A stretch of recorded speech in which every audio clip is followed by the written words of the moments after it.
सबसे पहले जो नंबर आया है उन लोगों को मैं इत्तला कर दूंगा कि सोलापुर में भी अगर आया है तो प्रॉपर सोलापुर में कम, बाहरी सिटी में बहुत लोगों के पेपर आए हैं। तो सुबह में निकलने का वक्त, ट्रैवलिंग का, यातायात की सभी चीजों का ध्यान रखकर और उसी तरह से आप सभी को वहां पर पहुंच जाना है। जैसे कि मानो आज आज का जो दिन है वो आपके लिए बहुत महत्वपूर्ण है। जिन लोगों का कल पेपर है उन लोगों के लिए आज का पेपर बहुत महत्वपूर्ण है। और कल एग्जाम होने के बाद आप सभी लोग जिन दिन का पेपर हुआ है वो तुरंत उसका सॉफ्ट कॉपी डालेंगे फोटो निकाल कर, और उसी दिन उसी शाम में यानी कल हम उस पर चर्चा करेंगे और नए लोगों को गाइड भी करेंगे किस तरह से किन चीजों को फोकस करना है। और सबसे पहले एक बात ध्यान में रखो, कल का 7 तारीख का जो पेपर है वैसे ही 8 तारीख को नहीं आएगा। कॉपी पेस्ट नहीं होगा, ढांचा वही होगा, सिलेबस वही होगा, क्वेश्चन अलग अलग होंगे। इसीलिए यहाँ पर ये गड़बड़ी मत करो कि ये पेपर ही होगा तो वही आएगा, क्वेश्चन को देखो वगैरह वगैरह। ऐसे कोई चांसेस नहीं रहते हैं। ये सीबीएसई है, ये सीटीटी का एग्जाम लेने वाली चार्टर्ड ये है। तो 10-10 15-15 दिन इन्होंने एग्जाम लिया था, एक भी क्वेश्चन रिपीट नहीं हुआ है। इसीलिए ये तो सिर्फ 2 दिन का पेपर है तो रिपीट नहीं होगा। और होगा तो क्या होगा, पैटर्न होगा। हाँ, जिन पियाजे पे आया तो जिन पियाजे पे दूसरा क्वेश्चन आ सकता है, लेकिन कुछ भी हो सकता है। तो यही नहीं होना है। तो हमारा माइंडसेट सबसे पहले क्लियर करना है। सबसे पहले आज शाम में हम एक ही काम करेंगे, नो रिविजन एनी अदर्स, किसी चीज का नहीं करेंगे, सिर्फ हम रिवीजन करेंगे। एक क्वेश्चन पेपर ऑफलाइन सॉल्व करेंगे जरूर। आज सोने से पहले आप सभी को क्वेश्चन पेपर हल करना है।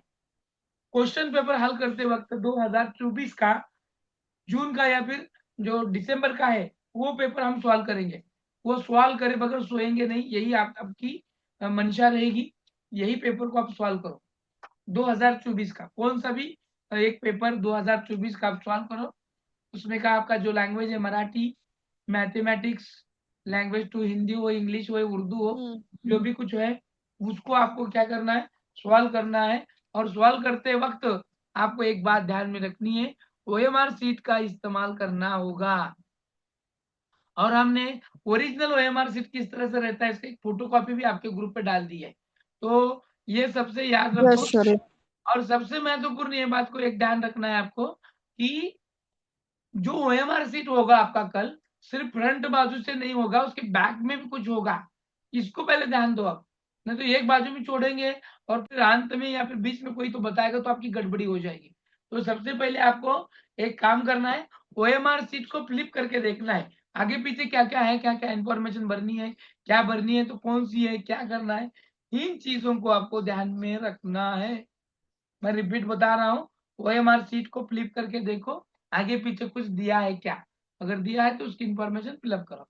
इंफॉर्मेशन फिलअप करते वक्त आपका नाम लिखते वक्त जो हॉल टिकट पे दिया गया है उसको ही फिलअप करना है, उसी को ही फिलअप करना है, उसी को ही ध्यान में रखना है, उन चीजों को ही ध्यान में रखना है। ठीक है। इसी के साथ एक महत्वपूर्ण, अब देखेंगे हम कुछ सेक्शन को। कुछ सेक्शन यानी पेपर किस सीक्वेंस में सॉल्व करना है और पेपर किस सीक्वेंस में आएगा।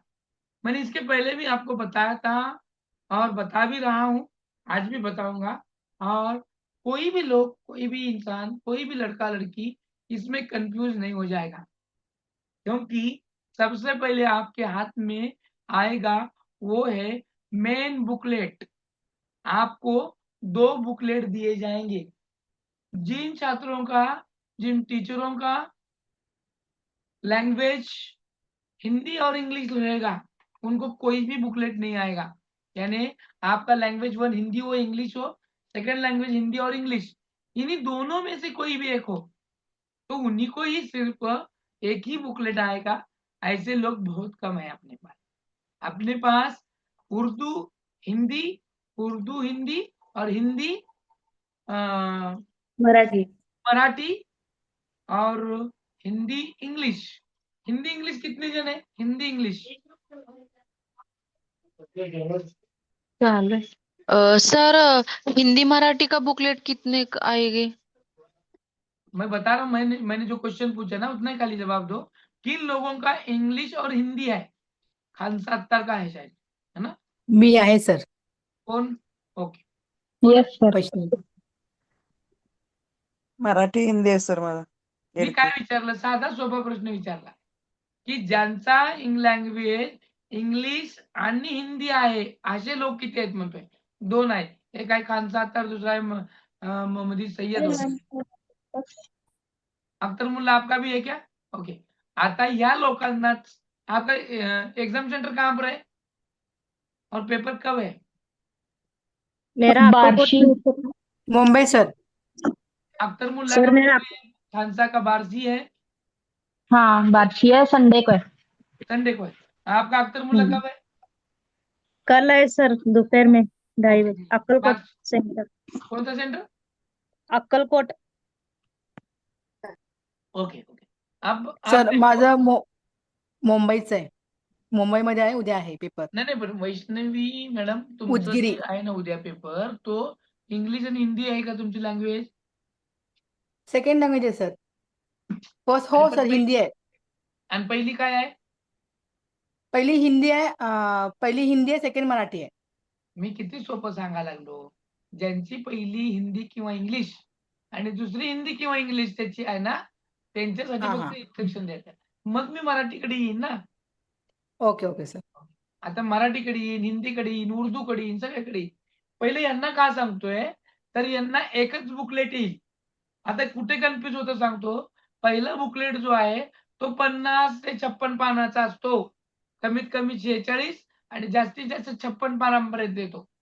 त्याच्यामुळं एवढा मोठा बुकलेट पाहिल्यानंतर आणि परत अजून एक बुकलेट मिळतो जो एक्स्ट्रावाल्यांचा आहे. जसे की उर्दूचा असेल, मराठीचं असेल तर यांना वेगळाच मिळतो. पण आता फक्त आपण कुणाचं बघतोय, इंग्लिश आणि मराठी ज्यांची पहिली दुसरी लँग्वेज आहे, या 2च लँग्वेज ज्यांची आहेत. तो उनका क्या होगा, वो एक ही बुकलेट में आएगा. तो देखो उसमें किस तरह से सीक्वेंस रहते हैं मैं बताता हूँ और फिर हमें कौन से सीक्वेंस से क्या सॉल्व करना है वो भी बताता हूँ. समझ में आ रहा है मैं क्या बता रहा हूँ? मैं क्या बता रहा हूँ? हाँ? Yes sir. ये सुनना है उन लोगों को है जिनका क्या है, हिंदी इंग्लिश. हाँ हिंदी और इंग्लिश. यस, जिनका लैंग्वेज हिंदी और इंग्लिश है उनके लिए महत्वपूर्ण सूचना है. अब देखो मैं जो कुछ बात दिखा रहा हूँ यहाँ पर और कुछ लिखकर भी बताऊंगा जिससे आपके समझ में जल्द या फिर तुरंत आ जाएगा.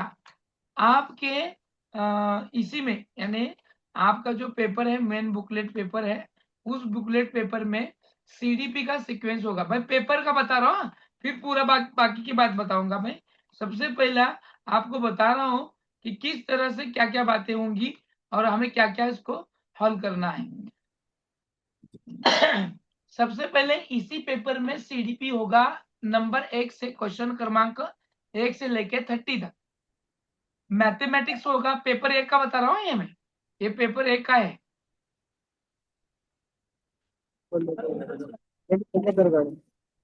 ओके, ये पेपर 1 का है.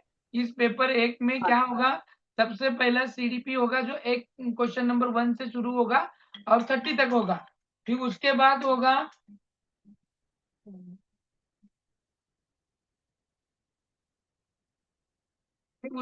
होगा मैथमेटिक्स जो 31 से लेके 60 तक होगा. और फिर ईवीएस होगा 61 से लेके 90 तक. यहाँ तक आपको कोई भी दिक्कत नहीं होगी. ये लिख कर लो. यहाँ तक आपको कोई भी दिक्कत नहीं होगी, कोई परेशानी नहीं होगी, कोई भी एतराज नहीं होगा. फिर कहाँ आएगा दिक्कत आएगी आपको लैंग्वेज के सेक्शन में. अब यहाँ पर हिंदी मराठी यानी मैं पूरे बुकलेट का ही बता रहा हूँ, यानी किसी भी चीज का, किनका हिंदी मराठी इंग्लिश उर्दू कुछ भी हो लैंग्वेज, उन सभी का सीक्वेंस इसी तरह से रहेगा कि लैंग्वेज 1 उसमें होगा इंग्लिश और जिसका सीक्वेंस शुरू हो जाएगा 91 से लेके 120 तक. और उसी को खत्म होने के बाद वहीं पर भी आपको लैंग्वेज टू इंग्लिश दिखाई देगा जिसका सीक्वेंस होगा 121 से लेके 150 तक. और जैसे ये सेक्शन उसी पेपर में खत्म हो न हो, तुरंत आ जाता है हिंदी लैंग्वेज 1 91 से लेके 120 तक. और वो खत्म होने के बाद उसी पेपर में उसी सीक्वेंस के बाद आता है हिंदी लैंग्वेज 2 जो 131 से लेके 150 है। समझ में आया मैंने क्या बताया? समझ में आया? यस हाँ, हाँ इसको सर। क्या समझ में आया? अभी जिसने बताया ना समझ में आया, हाँ बताओ क्या समझ में आया? लैंग्वेज 1 का 91 टू 120 रहेगा, तो लैंग्वेज 2 का भी रहेगा उसके साथ, सेम हिंदी का दोनों रहेगा, लैंग्वेज 1 एंड लैंग्वेज 2 का। यस यस और लैंग्वेज 2 में लैंग्वेज 1 लैंग्वेज 2 इंग्लिश है, तो इंग्लिश दोनों भी आएगी। तो 91 टू 120 लैंग्वेज 1 सॉल्व करना है, एंड सेकेंड इसमें जाके 121 टू 150 सॉल्व करना है। यस यस अभी आपका लैंग्वेज 1 क्या है? आपका लैंग्वेज 1 क्या है? इंग्लिश। हाँ इंग्लिश। इंग्लिश है। इंग्लिश। हाँ। यस इंग्लिश लैंग्वेज 1 है, तो कौन से नंबर से कहाँ तक सॉल्व करेंगे और कौन से सेक्शन का करेंगे? पहले सेक्शन में 91 टू 120 करेंगे, इंग्लिश पेपर म्हणजे इंग्लिश लैंग्वेज फर्स्ट 1। सेक्शन में। हाँ यस।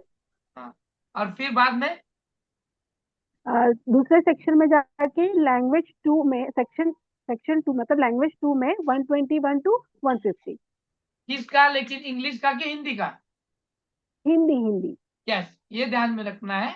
और आपके हॉल टिकट पे भी ऐसा कुछ सीक्वेंस है, तो वहां पर भी हाईएस्ट हॉल टिकट पर भी लिख low CDP 1 to 30, mathematics 31 to 60, EVS 61 to 90, language 1 English और 91 to 120 end language 2 Hindi 121 to 150। ये पेंसिल से ऐसा लिख लो। अगर कोई दिक्कत आती है तो उसे खोल रबर से इरेज कर दो। अभी यहाँ पर ये बात ध्यान में रखनी है सर। कि हमें हेलो। डिस्टर्ब नहीं होना है। हेलो हेलो हॅलो काय झालं? सर, सॉरी सर, डिस्टर्ब करते. ऍक्च्युली माझं उद्याच एक्झाम आहे टेंभुर्णीला. सो मी चालले, मला फक्त एकच डाऊट विचारायचं होतं सर. माझ्याकडे लास्ट टाइम दिलेला एक पेपर आहे हार्ड कॉपी, म्हणजे ओरिजिनल ओएमआर शीट ना सर, 79 पेजेसचा आहे सर तो. आणि दुसरा बुकलेट आहे तो मराठीचाच आहे, तुम्ही आता जसं म्हटलात तसं. मग त्याच्यामध्ये फर्स्ट पार्ट सीडीपी आहे, सेकंड मॅथ्स आणि थर्ड सायन्स. 1 ते 90 प्रश्न हे झाले सर. 91 ते 120 फर्स्ट लँग्वेज मराठी आहे. मग ते बुकलेट मधलं फक्त 91 ते 120 ते सोडवायचे ना सर? हा आणि शेवटचे एक आहे जे ओरिजिनल म्हणजे मेन आन्सर शीट आहे ना बुकलेट, त्याच्यामध्ये सर हिंदी एकूण म्हणजे पार्ट 4 आणि रोमन लिपीमध्ये पार्ट 4 आणि पार्ट 5 असं दिलेलं आहे. त्याच्यामध्ये पार्ट जो 5वा आहे 121 ते 150, तो हिंदी सिलेक्ट सॉल्व करावा लागेल ना सर? हेच सांगत आहे मी तुम्हाला. तुम्ही आता चालले का सॉरी सर, टेंभुर्णीला? मी ऍक्च्युली आता ऑन द म्हणजे चालले मी ट्रॅव्हलिंगला, मग परत ते मी ऐकू नाही शकणार, त्यासाठी तो डाऊट क्लिअर करायचा होता मला. आता पहा तुमचा हॉल तिकीट आहे तुमच्या सोबत आता. Yes sir. हा. त्याच्यामध्ये लँग्वेज 1 काय लिहिली आहे? लँग्वेज 1 मराठी आहे सर, हम्म. लँग्वेज सेकंड हिंदी आहे. हा. आता लँग्वेज 1 जी आहे ते तुम्हाला दुसरा तुम्हाला सप्लिमेंटरी मिळणार आहे. तुमची मेन बुकलेट मध्ये मराठी नसणार आहे, बरोबर? हो सर. हा हो. त्याच्यामधला सेकंड बुकलेट जो आहे ना, तर हा. त्याच्यामधला आपण काय सोडवणार आहे? किती नंबरचा सोडवणार आहे? Part 4 sir, part 4. 120 पासून सोडवणार आहे की 91 पासून सोडवणार? 91 पासून 91 पासून ते 120 पर्यंत सोडवणार. 120. हा. त्याच्यानंतर ना तो बुकलेट फेकून देणार, त्याचा तुम्ही बघणार सुद्धा नाही. हो. मग तुम्ही मेन बुकलेट मधला जो हिंदी आहे हा. त्याच्यामधला तुम्ही लँग्वेज 2 हिंदी त्याच्यातला 121 ते 150 पर्यंत सोडवणार. हा शेवटचा. हो. हा आला डाऊट क्लिअर ओके. झाला तुमचा? हो हो सर. ओके. आता हा. तुम्ही जरी गेला तरी चालतंय, पण तुम्ही लॉग आउट होऊ नका. तर तुम्ही काय नाही करा, नाही सर. हेडफोन ऐकून तुम्ही पुढच्या सूचना पाहत राहा. कारण हो आता हो ओके. महत्वाचं तेच आहे. आता ओके सिक्वेन्सने ओके. मला जाऊ दे, जेणेकरून बाकीच्या लाईनी मला सांगता नाही सोपं जाईल. ठीक आहे? हो हो okay sir. Okay sir. Thank you. हो. पण ऐकत राहा. आता हा हे सर. सगळं ओके. करत असताना पेपर 1 आपण पाहिला. आता महत्वाची सूचना अशी आहे, किंवा काय होतं पहा. आता सोलापूर, अक्कलकोट, बार्शी, कुर्डुवाडी, काही जणांचा सांगोल्याला पण आलेला आहे. आता या ठिकाणी बहुतांश गेल्या वर्षीच्या शाळा महाविद्यालय आहेत. काही ठिकाणी इंग्लिश मीडियम स्कूलवरती आहेत, काही ठिकाणी महाविद्यालयामध्ये आहे, काही ठिकाणी मराठी मीडियमच्या शाळामध्ये आहे. या ठिकाणी ते लोक असतात ज्यांना या सीईटीचा गंध नसतो. तुमच्याकडे येणारा सुपरवायझर गार्डिनियन हा त्याला सीईटीची काही माहिती नसते, काही देणं घेणं नसतं. त्याला ज्याप्रमाणे ट्रेनिंग दिलेली आहे त्याचप्रमाणे तो तुमच्याशी बिहेवियर करणार असतो. एकतर ते नवीन असतंय आणि दुसरं त्याला काही उमजत नसतंय. सो तुम्ही तिसरं एकच काम करायचं, त्याला काही विचारायचं नाही. तुम्ही जर त्याला काय विचारलं तर तो चौथंच सांगतो आणि त्याने सांगितलेलं चौथं ऐकून तुम्ही पाचवंच करून ठेवता. सो सगळ्यात पहिलं तुमच्या समोर तुमच्या क्लासरूम मध्ये असणारा जो सुपरवायझर आहे तो कोण आहे आपल्या दृष्टीनं? कोण आहे? मी नेहमी सांगतो बा. झिरो मूर्ख मूर्ख येस, तो आपल्यासाठी झिरो आहे. तो मूर्ख आहे, त्याच्या नादी लागायचं नाही. आपल्याला जे हवं आहे, आपल्याला जे करायचं ते करणे. आता काय करायचं आहे आपल्याला आणि कसं करायचं या गोष्टी ऐकून घ्या. आता सगळ्यात पहिलं हा तुम्हाला सुपरवायझर पहिली बुकलेट पहिल्या फेरीमध्ये देतो. पहिली फेरी पहिला बुकलेट पहिल्या हिच्यामध्ये देतो, जे 9:30 वाजण्याला 5 मिनिट कमी असताना किंवा 9 वाजून 20 मिनिटांनी तो देईल. तुम्ही खूप गोंधळ केलं किंवा बाजूच्यानी गोंधळ केलं तर ते लवकर प्रोव्हाईड होईल.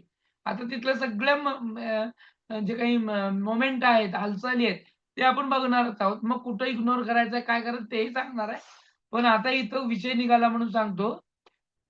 पहिला बुकलेट त्याने दिल्यानंतर तुम्हाला ते ओपन करू देणार नाही, 5 मिनिटं पूर्वी करेल, कुठं लवकर काढू देतात, काय पण होईल.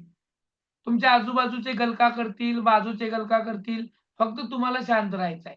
तुम्ही कशाही प्रकारची लीडिंग करायची नाही, कशाही प्रकारे तिथल्या मोर्ची बांधणी करायची नाही. हम सिर्फ क्या करेंगे, खुद का देखेंगे, चुप रहेंगे आणि त्याला काम करू द्या. आणि त्याला काय नाही सुधरा लागलं तो फिर हम अपना खुद के साथ उसको भी समजा देंगे.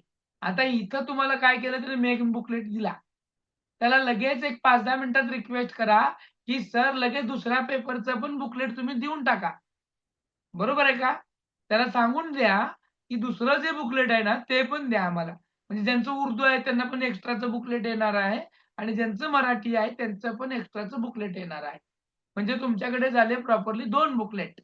दुसरं बुकलेट 10 ते 20 पानांचं असणार आहे आणि हे 10-20 पानाचं जे बुकलेट आहे, त्या बुकलेटवरतीच आपल्या सगळ्या गोष्टी अवेलेबल आहेत. अब मैंने पूरा पेपर किस तरह से होगा वो उन्हें बतला दिया, बराबर?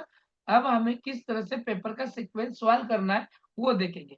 सबसे पहिले हम जाएंगे ज्यांचं मराठी आहे, ज्यांचं उर्दू आहे आणि ज्यांचं हिंदी आहे पहिलं लँग्वेज. जिन लोगों का, जिन मोहतरमा का पहला लैंग्वेज हिंदी, पहला लैंग्वेज उर्दू और पहला लैंग्वेज मराठी होगा, तो मुझे ऐसा लगता है कि आप लोग उसी लैंग्वेज को पहला सॉल्व करें. बघा, मी तुम्हाला डायरेक्टली सीडीपीकडे जाण्यासाठी सांगत नाही. पण तरी पण जर तुम्ही तुमचे काही सिक्वेन्स ठेवले असतील डोक्यामध्ये, तर ते डोक्यामधले सिक्वेन्स चालवा. सबसे पहले हम उसी लैंग्वेज को सॉल्व करेंगे, जो लैंग्वेज हमारी आसान है. बरोबर आहे का नाही? आता तुम्ही पहिली लँग्वेज मराठी का घेतली? तर तुमचं मराठी चांगलं आहे. पहिली लँग्वेज हिंदी का घेतली? तर तुमचं हिंदी चांगलं आहे. पहिली लँग्वेज तुम्ही उर्दू का घेतली? तर तुमचं उर्दू परफेक्ट आहे. आणि त्यांनी पहिली लँग्वेज इंग्लिश का घेतली? तर त्यांचं इंग्लिश खूप खूप चांगलं आहे. फिर ऐसे लोग क्या करेंगे? ऐसे लोग क्या करेंगे? इनका पहिले मराठी लँग्वेज सॉल्व करणार. लँग्वेज सोडवणार. तुम्ही बसा की बसा.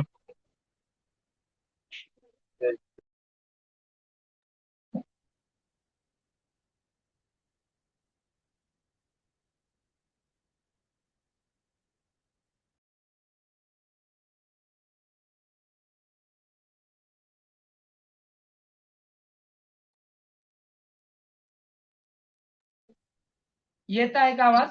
आवाज येत आहे? हो हो सर. आता हो. मी हो, काय सर. सांगितलं काय सांगितलं शेवटचं वाक्य माझं? सगळं जरा बंद कर गाडी. ज्यांची मराठी आहे त्यांनी मराठी सोडवायला सुरुवात करा. हं. ज्यांची हिंदी आहे त्यांनी हिंदी सोडवा सुरुवातीला. ज्यांची उर्दू आहे त्यांनी उर्दू सोडवा. याचा फायदा काय होईल सर पवार सर? फायदा काय होईल? फायदा असा होईल सर, आपल्यावर जे प्रेशर आहे ते प्रेशर कमी होईल. आपल्याला येस जी आवडती भाषा आहे ती आपण सोडवत जाईल आणि हळूहळू ती पेपर संपल्यानंतर दुसऱ्या भागाचं घटकाचं आपल्याला प्रेशर येणार नाही. त्या येस अनुषंगाने आपण करूया. पण इथं प्रॉब्लेम काय येतो सर, ते दुसरं बुकलेट लवकर देतच नाही माणूस. बरोबर आहे का? तुमचं आवडतं लँग्वेज हे बुकलेट मध्ये आहे, मराठी बुकलेट मध्ये आहे, उर्दू बुकलेट मध्ये आहे. अरे तो बुकलेट मिळाल्याशिवाय तुम्ही पहिल्या लँग्वेजला जाल का? नाहीच की जाणार सर. मग आता काय झालं, प्लॅन ए फेल गेला, अब क्या करेंगे? सीडीपी सोडवायचं सर, हा सीडीपी. सर त्यांना असं विचारू शकतो ना आपण, मला ते बुकलेट सोडवायचं आहे म्हणून. ते मी तुम्ही काय पण सांगा हो, तुम्ही किती रिक्वेस्ट करा, तेच करतो त्याला जे करायचंय. मॅडम थांबा आज सीडीपी येतो. सोडवायचं, हा सीडीपी सोडवायचं सर. बरं ठीक है। आता इथं दुसरा नाहीतर option सेकंड लँग्वेज. यस, हम इसके बाद जाएंगे सेकंड लैंग्वेज पे। सेकंड लैंग्वेज हमारी हिंदी है, उर्दू है, या कुणाची पहिली जी होती ती नंतरची जी आहे ते लँग्वेज सोडवायची।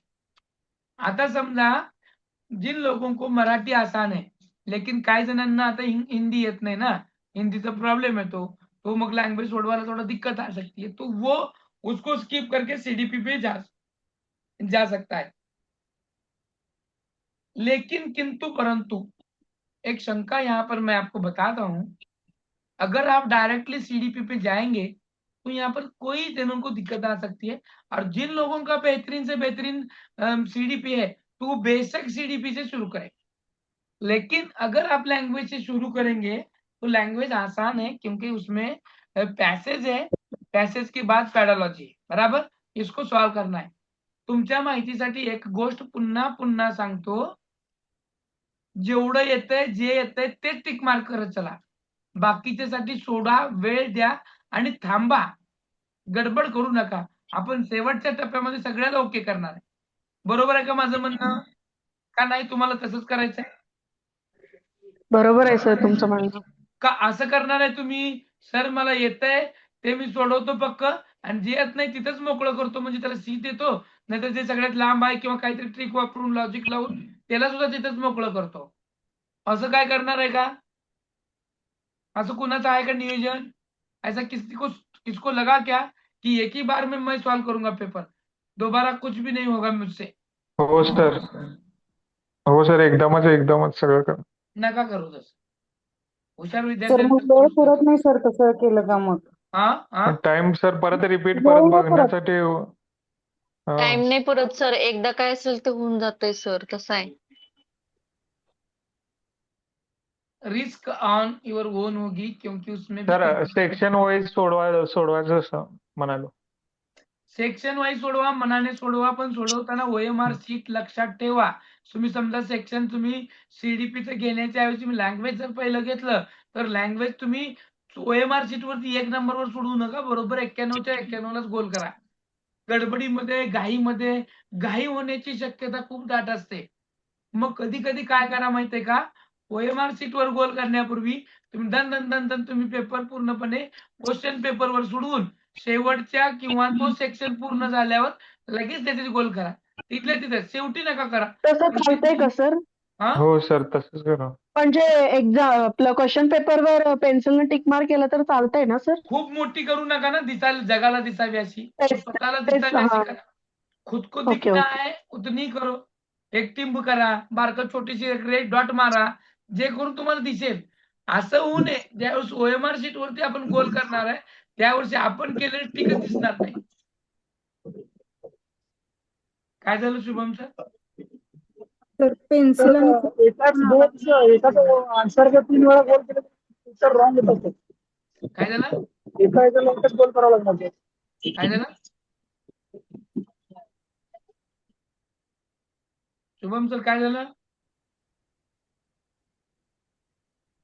चला, त्यांचा आवाज ब्रेक झालेला आहे। Hello sir. हा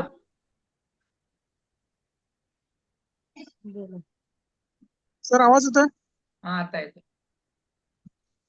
एका आन्सरचं जर समजा एकच गोल केलं तरच ते करेक्ट धरलं जातं सर. काय काय जण काय करतात की एकाच ठिकाणी 2-2 गोल करतात सर. हो, सत्कार करायचा त्यांचा आपल्याला। सर पेन्सिल आणि खोडरबर पण अलाउड नाही केलेलं आहे त्या पेपरला. केलेलं म्हणजे नाही ना? त्याच्यावरती लिहिलेलं नाहीये, इन्स्ट्रक्शन मध्ये लिहिलेलं आहे ते. आपण आहे त्याच पेनाने हलक्या हातानेच करणार आहे. हलका हात म्हणजे कळलं ना? डार्क दिसलं नाही पाहिजे, आपल्याला दिसलं पाहिजे. ओके. ओके, ठीक आहे. आपल्या खाना खुणा आपल्याला कळतात ना? ओके. आता इथून पुढे नीट लक्ष घ्या. आता काय करायचं सांगतो. पहिलं तुम्ही पेपर लँग्वेज सोडवा. पहिल्याचं समजा तुम्हाला ए उत्तर आहे. पण तुम्ही परत आणि रिपीट मध्ये वाचल्यानंतर ना तुमच्या लक्षात आलं की ए नाही सर, बी आहे. आता OMR सुटीवरती तुम्ही गडबडीनं ए केलंय आणि आता तुम्हाला बी बदलायचं आहे. येईल का बदलता? नाही. मग आता नाही काय सर, येणार नाही नाही प्रॉब्लेम काय होईल मग? प्रॉब्लेम काय होईल तुमचं? तुम्ही घाबरले ते जाल, चुकणार. गडबडले जाल. जेवढं सोपं होतं, मी साधं एला बी केलो. मनस्थिती ढळेल का नाही तिथं? प्रॉब्लेम येईल का नाही? Yes sir. म्हणून मी तुम्हाला सजेशन काय केलं की प्रश्नपत्रिकेवर जर आपण टिक हलक्या हाताने केलं आणि मग वाचताना रिपीट घेताना जर त्याचं एच बी आलं तर तुम्हाला बदलायला चान्स झाला ना. OMR शीटवर कधी तुम्ही डायरेक्ट करा. आता OMR शीटवर कधी डायरेक्ट करा जेव्हा तुमचं पहिलं सेक्शन पूर्ण होतं लँग्वेजचं 30 मार्काचं. लगेच ती 30 कॉल करून टाकायचे. मग तिथं येणारे बी हो करा, सर. न येणारे करा. मग तुम्ही जी मर्जी वापरायची ती वापरा. मग बरं. हा सगळा प्रॉब्लेम करत असताना कारण माइंडसेट तुमचा पाहिजे. मी इथं फक्त तुम्हाला गाईड करतोय, सांगतोय. पण शेवटी तुम्ही तेच करणार आहे जे तुम्ही ठरवलंय किंवा ऐन वेळेस तुमची जी बुद्धी चालेल, तुम्ही त्याच गोष्टी त्या ठिकाणी करणार आहात. बरोबर आहे का? त्यासाठी त्या बुद्धीला सांगून ठेवा, की मी जे करणार आहे ते चांगलंच करणार आहे. मी वाईट काही करणार नाही, जेणेकरून माझ्या मार्कावरती, माझ्या पेपरवरती परिणाम होईल. असं मी कोणतेही कार्य करणार नाही. मग तुम्ही लँग्वेज 1 सोडवलं 91 ते 21 आणि दुसरं लँग्वेज सुरू केलं 121 ते 150 की ज्याच्यामध्ये मेन बुकलेटमध्ये तुम्हाला जावं लागेल. बहुतांश व्यक्ती इथे डिस्टर्ब काय होतात बघा.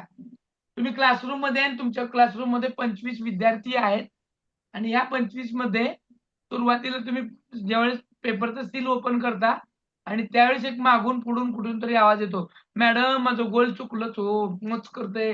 मग ते जोरजोरानं गोंधळ करायला लागतंय. काहीतरी नॉईज यायला लागतो. अशा वेळेस तुम्ही तिकडं लक्ष द्यायचं नाही. जरी चुकून तुमच्याकडून सुद्धा तुमचं सीट नंबर लिहिताना किंवा गोल करताना मागे पुढे इकडे तिकडे गोल झाला तरी घाबरू नका. खोड रबरचा वापर करू नका किंवा रेझरचा वापर करून त्याला फाडण्याचा, खोडण्याचा प्रयत्न तरी अजिबात करू नका. जैसा है वैसा रखो. बघा, आय रिपीट, जैसा है वैसा रखो. म्हणजे तुम्ही नंबर तुमचा आहे 26-25 आणि तुम्ही 26 आणि 25 तुम्ही एकाच लाईनच्या ह्याच्यामध्ये गोल केलं, तरीही घाबरायचं नाही. परत नंबर मात्र व्यवस्थित वरचा गोल वरचा व्यवस्थित लिहा. खाली गोल सिक्वेन्स न करा. चुकलं तरी आहे तसं राहू द्या आणि चूक झाली म्हणून शहाणपणा म्हणून तिथल्या त्या सुपरवायझरचा अजिबात विचारू नका. त्यानं तुम्हाला गोंधळात टाकेल, प्रश्नात टाकेल, तुम्हालाच येड्यात काढेल, त्या वरच्या साहेबाला बोलवून घेईल, तुमचे 10-15 मिनिटं घालवेल. काही होत नाही. तुमचं OMR शीट स्कॅन होतो. स्कॅन झाल्यानंतर जेव्हा मशीन मधून तो चेक होतो आणि असे काही तुमच्या खाडा-खुडा किंवा नंबर चुकला असेल, तर ती मशीन तो OMR शीट बाजूला फेकते. म्हणजे त्या सिक्वेन्स मधून बाहेर काढते आणि असा बाहेर आलेला पेपर, असा बाहेर आलेला OMR शीट नंतर मॅन्युअल चेक केला जातो. येते का लक्षात? नंतर मॅन्युअल चेक केला जातो आणि तो तुमचा OMR शीट तुमच्या लॉगिनला अपडेट काय म्हणतात अपलोड सुद्धा केला जातो, जो तुम्हाला 10 ते 12 दिवसातच बघायला मिळतो. त्यावेळेस तुम्ही बघा नाही आपलाच आहे का नाही? आपलाच असतो. तेवढे खाडाखोड होऊन सुद्धा तुम्हाला तुमच्याच अकाउंटवरती खाडाखोड झालेला तुमचा जर OMR शीट येत असेल, तर तुमचे मार्क तुम्हाला कळणार की नाही? So easy. तिथे पॅनिक व्हायचं नाही, घाबरायचं नाही. तिथं कुणाला विचारायचं नाही. जी चूक झाली, जे झालं होऊ द्या. फक्त त्याचा गोंधळ, त्याचा कल्लोळ अजिबात करू नका. तो याच्यामध्ये सगळ्यात महत्वाची गोष्ट होती, OMR शीट केअरफुली भरा. आपल्याच याच्यावरती आपली सही करा. ती सही तुम्ही तिथं केलेली आहे. सोबत तुम्ही तुमचं हॉल तिकीट घ्या, 2-3 पेना एक्स्ट्राचे घ्या. पाण्याची बॉटल असेल तर ते ट्रान्सपोर्ट असली पाहिजे, घड्याळ नको आहे, काही नको आहे. आता ज्या विद्यार्थिनीचं मुंबई, पुणा किंवा नवोदय विद्यालय, आर्मी विद्यालयामध्ये आलेलं आहे, त्यांच्यासाठी महत्वाची सूचना. आता काही जणांचं नागपूरला आलंय, नागपूरमध्ये पण आर्मी, पब्लिक स्कूल याच्यामध्ये आलं असेल तर महत्वाची सूचना. पुणे, मुंबई, नागपूर या लोकांसाठी महत्वाची सूचना. गेटला तुमची जबरदस्त होणार आहे, गेटलाच. त्याच्यामुळं जास्त सोबत काय घेऊन जायचं नाही. खूप मोठालं बुक, खूप मोठ्याल्या गोष्टी, उगाच नको असणारे नोट्स, उगाच नको असणारे दागिने, उगाच नको असणाऱ्या इतर गोष्टी. आता सोबत जर कोण घेऊन गेला असा तर मोबाईल वगैरे तिकडे द्या, नाही तर त्यानं तुम्हाला एक लॉकर दिला जाईल, त्या लॉकरमध्ये एकदाच टाकून द्या. ओके. आता या गोष्टी करत असताना महागडे दागिने, इम्पॉर्टंट दागिने घेऊन जाऊ नका. कारण हे जे लोक आहेत ना तिथले मुंबई, पुणे आणि नांदेडचे, हे चेकिंग करताना तुम्हाला गेटलाच काढावं लागतं. आता तुमचे ते महागडे असतात म्हणून तुमचं तिथं सगळं डिस्टर्ब होतं आणि मग तुम्ही घाई-गडबडी करायला लागता आणि मेंटली डिस्टर्ब होता. एक. दुसरं, मध्येच कोणतरी सांगतंय फोटो पाहिजे, झेरॉक्स पाहिजे, असं पाहिजे, तसं पाहिजे. मग तिथं गलका होतो, पळापळी होते, धावपळ होते. आपण असं काही करणार नाही. आपण आपलं हॉल तिकीटवर फोटो, आपलं नाव असणारं आधार कार्ड, मुलगी असेल, लग्न झालं असेल तर मॅरेज सर्टिफिकेट, इत्थंभूत तुमचं ते नेम चेंज असेल तर गॅझेट, हे सगळे डॉक्युमेंट सोबत ठेवणे आणि 1-2 फोटो एक्स्ट्राचे जवळ ठेवा, जे तुम्ही अपलोड केलेले आहेत ते. हे 2 गोष्टी लक्षात ठेवा. नाहीतर तिथं गेलं की धावपळच होते. मग कुठं जायचं, कसं जायचं, गाडी नसते, ऐन वेळेस काही वाहनं मिळत नाहीत, गडबडी होते आणि डिस्टर्ब व्हायला लागतं. त्याच्यामुळं अशा गोष्टी सावधानतेनं करा. ज्यांना बीपीच्या गोळ्या किंवा इतर गोळ्या आहेत, ते गोळ्या वेळेवर घेऊन जा. सकाळी व्यवस्थित हलकासा नाश्ता करा. आता मी त्या गोष्टी सांगणार आहे, त्याच्या अगोदर पेपरकडेच जातो. मग गेटला चेकिंग झाल्यानंतर ना जेव्हा तुम्ही वर्गामध्ये जाता, वर्गामध्ये जाताना, येताना खूप महान लोकं आपल्याला भेटतील, जे उगाच चर्चा करतील, शासनाला शिव्या देताना दिसतील, त्या सिस्टमला शिव्या देताना दिसतील, पेपरच्या त्या सगळ्या गोष्टीवर निगेटिव्ह चर्चा करणारे लोक दिसतील. अशा लोकांपासून 20 हात लांब व्हा. आपण फ्रेश राहा, कारण त्या निगेटिव्ह लोकांचा विचाराचा परिणाम आपल्यावर होतो आणि किंबहुना आपल्याकडे सुद्धा वाईट विचार येऊ लागू शकतात. दुसरी गोष्ट, सोबत एक छोटंसं मस्तपैकी असं चॉकलेट घेऊन जा, जे कँडी टाइप असेल आणि तुम्ही म्हणाल तर काहीच घेऊन जाऊ नका म्हणताना चॉकलेट का बरं न्या म्हणताय. आता ते चॉकलेट तुम्हाला कुठं कामी येणार आहे. 2 चॉकलेट विथआऊट रॅपर, ते तुम्ही बरोबर रुमालमध्ये तुमच्या आयडियाने कसे घेऊन जा. जे चुरगुळं-मुरगुळं होणार नाही, चिकट होणार नाही, याची खात्री करून जा. जसं की मँगो बाईट असेल, खट्टा-मिठ्ठा असेल, अशा चॉकलेट बाईट घेऊन जा. जेणेकरून ज्यावेळेस आपल्याला 10:30 आणि 11:30च्या आसपास ज्यावेळेस कंटाळा येईल, त्यावेळेस ते चॉकलेट आपल्याला तोंडामध्ये टाकायचे, फोडून खायचे नाही. ओके. आता ह्या सगळ्या गोष्टी करत असताना तुमच्या वर्गामध्ये बसल्यानंतर सुद्धा लीडिंग करणारे, बडबडणारे, मोर्चे करणारे, तुम्ही आम्हाला साथ द्या, आम्ही कोर्टात जातो म्हणणारे दिसतील. काहीच म्हणत नाही. आपण आपल्या बेंचवर, आपल्या नंबरवर, आपल्या सिक्वेन्सवर बरोबर बसले आहे का बघायचं. ह्या सगळ्या गोष्टी क्लिअर करायच्या, फोकस ठेवायचं. बसलेल्या त्या बेंचवरती व्हिज्युअलायझेशन करायचं. आता माझ्या हातामध्ये पेपर येणार आहे, तो मी पेपर घेणार आहे. OMR शीट काळजीने भरणार आहे. पुढे पाठीमागच्या माहिती पूर्णपणे भरणार आहे. मी कुठेही चूक करणार नाही. माझ्या हातामध्ये पेपर पडल्यानंतर मी पेपरला सुरुवात करणार आहे. सुरुवात करताना मी लँग्वेज पासून किंवा सीडीपी पासून जे तुम्ही ठरवलंय त्याच्यापासून सुरुवात करणार आहे. मी कुठेही चुकणार नाही. पेपर खूप सोपा असणार आहे. माझे प्रश्न माझ्या ओळखीचे असणार आहेत. मी ते सिक्वेन्स बाय सिक्वेन्स सोडवत जाणार आहे आणि माझा पेपर वेळेच्या आधी 10 मिनिटं पूर्ण होणार आहे आणि त्या 10 मिनिटामध्ये परत मी रिव्हिजन करून मी माझे सगळे गोल क्लिअर करणार आहे. दिस इज अ व्हिज्युअलायझेशन. बसल्या-बसल्या डोळे उघडा, मन शांत करा. एवढ्यात बेल वाजेल, ते सुपरवायझर तुमच्या जवळ येईल, तुम्हाला पेपर देऊन पुढे जाईल, इन्स्ट्रक्शन देईल, सगळ्या गोष्टी करेल. तुम्ही तुमचं फोकस पेपर, OMR शीट आणि तुमच्या स्वतःवर असेल. OMR शीट फोडा, OMR शीटवर लिहा. OMR शीट येताना एकच पेपर येतो आणि त्याला चारी बाजूनी काय असतं, सील असतं आणि ते सील ओपन करायचं आहे. सील ओपन करून म्हणजे सांगितल्यानंतर OMR शीट बाजूला काढणं आणि त्याच्यावर माहिती भरणं. माहिती भरून त्याला बाजूला व्यवस्थित ठेवा. घड्याळ तुम्हाला अलाउड नाहीये. तुम्ही ज्या रूम मध्ये बसलाय तुमच्या समोरच्या भिंतीवरती ते घड्याळ लावलेलं आहे. आपलं लक्ष घड्याळावरती आणि आपलं लक्ष पेपरच्या क्वेश्चन पेपरवर. पेपर सोडवत असताना पेपरवर दिलेलं इन्फॉर्मेशन व्यवस्थितरित्या वाचा. पेपरचं पान पलटा. सिक्वेन्स ठरल्याप्रमाणे सोडवायला चालू करा. ज्यांनी लँग्वेज, ज्यांना CDP त्यांनी CDP. शक्यतो मॅथमॅटिक्स पहिल्या झटक्यात घेऊ नका. तर ह्या गोष्टी करा. लँग्वेज सोडवत असताना किंवा काही गोष्टी येत असताना आजूबाजूचा गोंधळ येत असताना तिकडं फोकस करायचं नाही. सुरुवातीचे अर्धा तास तुम्हाला डिस्टर्ब करणारं वातावरण तयार होईल.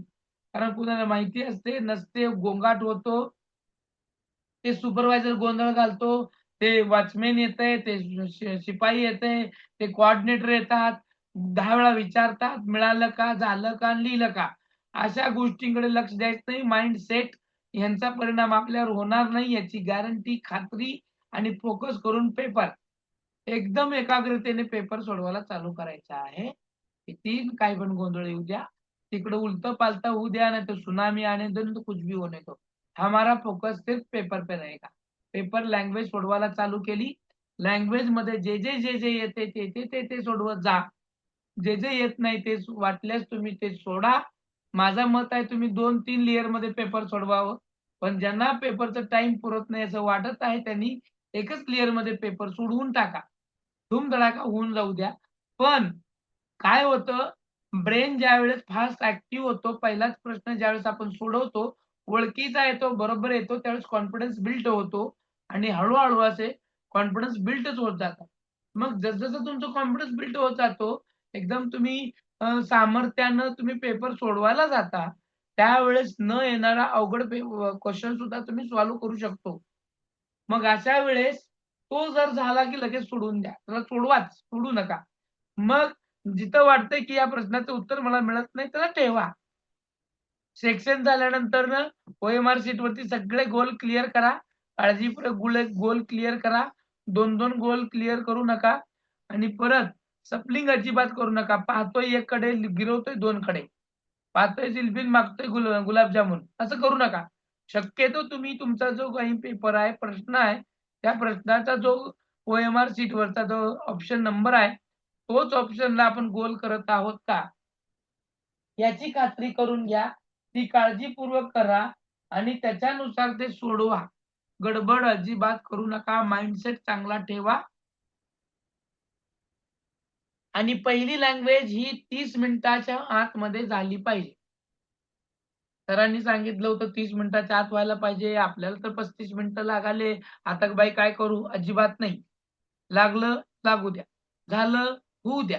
लगेच त्याचा रिव्हर्स किंवा त्याचं टेन्शन घेऊ नका. घड्याळाकडे लक्ष, सेक्शन वाईज लक्ष आणि प्रत्येक सेक्शनला 5-10 मिनिटं एक्स्ट्राचे जाऊ देऊ नका. 5-10 मिनिटं कसे कव्हर होतील याच्याकडे लक्ष द्या. 30 प्रश्न 30 मिनिटात व्हायलाच पाहिजे. नाही झाले तर 5-10 मिनिटं इकडं तिकडं चालतात. कारण जिथं काहीच येणार नाही तिथं आपण नुसतं गोल करणार आहे ना, तर त्यामुळे तिथं तुमचा पॉइंट कव्हर होईल. माझं असं म्हणणं आहे की तुम्ही जर फक्त आलेले लिहिलात याचा फायदा काय होतो, तुम्हाला फक्त आलेले येणारे जर लिहिलात, गोल केलात, तर आपल्याला शेवटी काउंट करायला एक चान्स मिळतो की मला किती आले आणि त्याच्यावरून आपल्याला लगेच रेशो काढता येतो की आपण क्वालिफायच्या किती जवळ आहोत. आणि मग इथं जर त्याचं कळलं तर तिथं व्हायबल व्हायचं नाही, स्टेबल होऊन त्याच्यावर आपल्याला उपाययोजना करायच्या आहेत. कोणता ऑप्शन जास्त चालला, कोणता चालला नाही, मग आपण कोणता चालवायचा आहे याच्याकडे लक्ष घ्या. ओपन संगम आणि हा क्लोज पाना चालवायचा आपल्याला. आपण शक्यतो C आणि B या 2 पैकी चालवणार आहोत.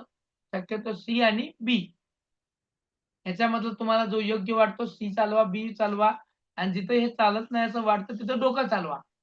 बरोबर?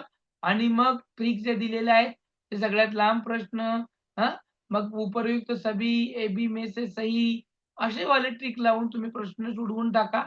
जिथं तुम्हाला 90 मार्क मिळणं अनिवार्य आहे आणि आपण मिळवणारच आहे. मिळतीलच यात काही शंका नाही. आता हे सगळं पेपर सोडवत असताना लगेच दुसरा सेक्शन, दुसरं लँग्वेज जे मेन बुकलेट मध्ये मग तुमचे CDP, मग EVS, लास्ट मग मैथमेटिक्स। इसके बाद खत्म होगा, एक रिव्हिजन लेंगे आणि मग त्या रिव्हिजन मध्ये बाकीचे सगळे क्लिअर करायचे। अशा प्रकारे पेपर सोडवायचा आणि बाहेर व्यवस्थित मनशांतीने बाहेर पडायचं। इथपर्यंत काय डाऊट? आता मग मी सिक्वेन्सने सांगेन की बाबा रे काय कसं करायचं आहे ते। आता काही डाऊट असेल तर सांगा, त्या डाऊटवर क्लिअर करून बाकीच्या इतर गोष्टींना फोकस करू। सर हा पेपर 2 मध्ये पहिलं लँग्वेज ते मेन बुकलेट, लँग्वेज मराठी ते छोटं बुकलेट मध्ये असणार ना? 91 ते 120 पर्यंत पेपर 2 हो। आणि त्याच्यामध्ये 2 मेन लँग्वेज असणार आहे मॅडम?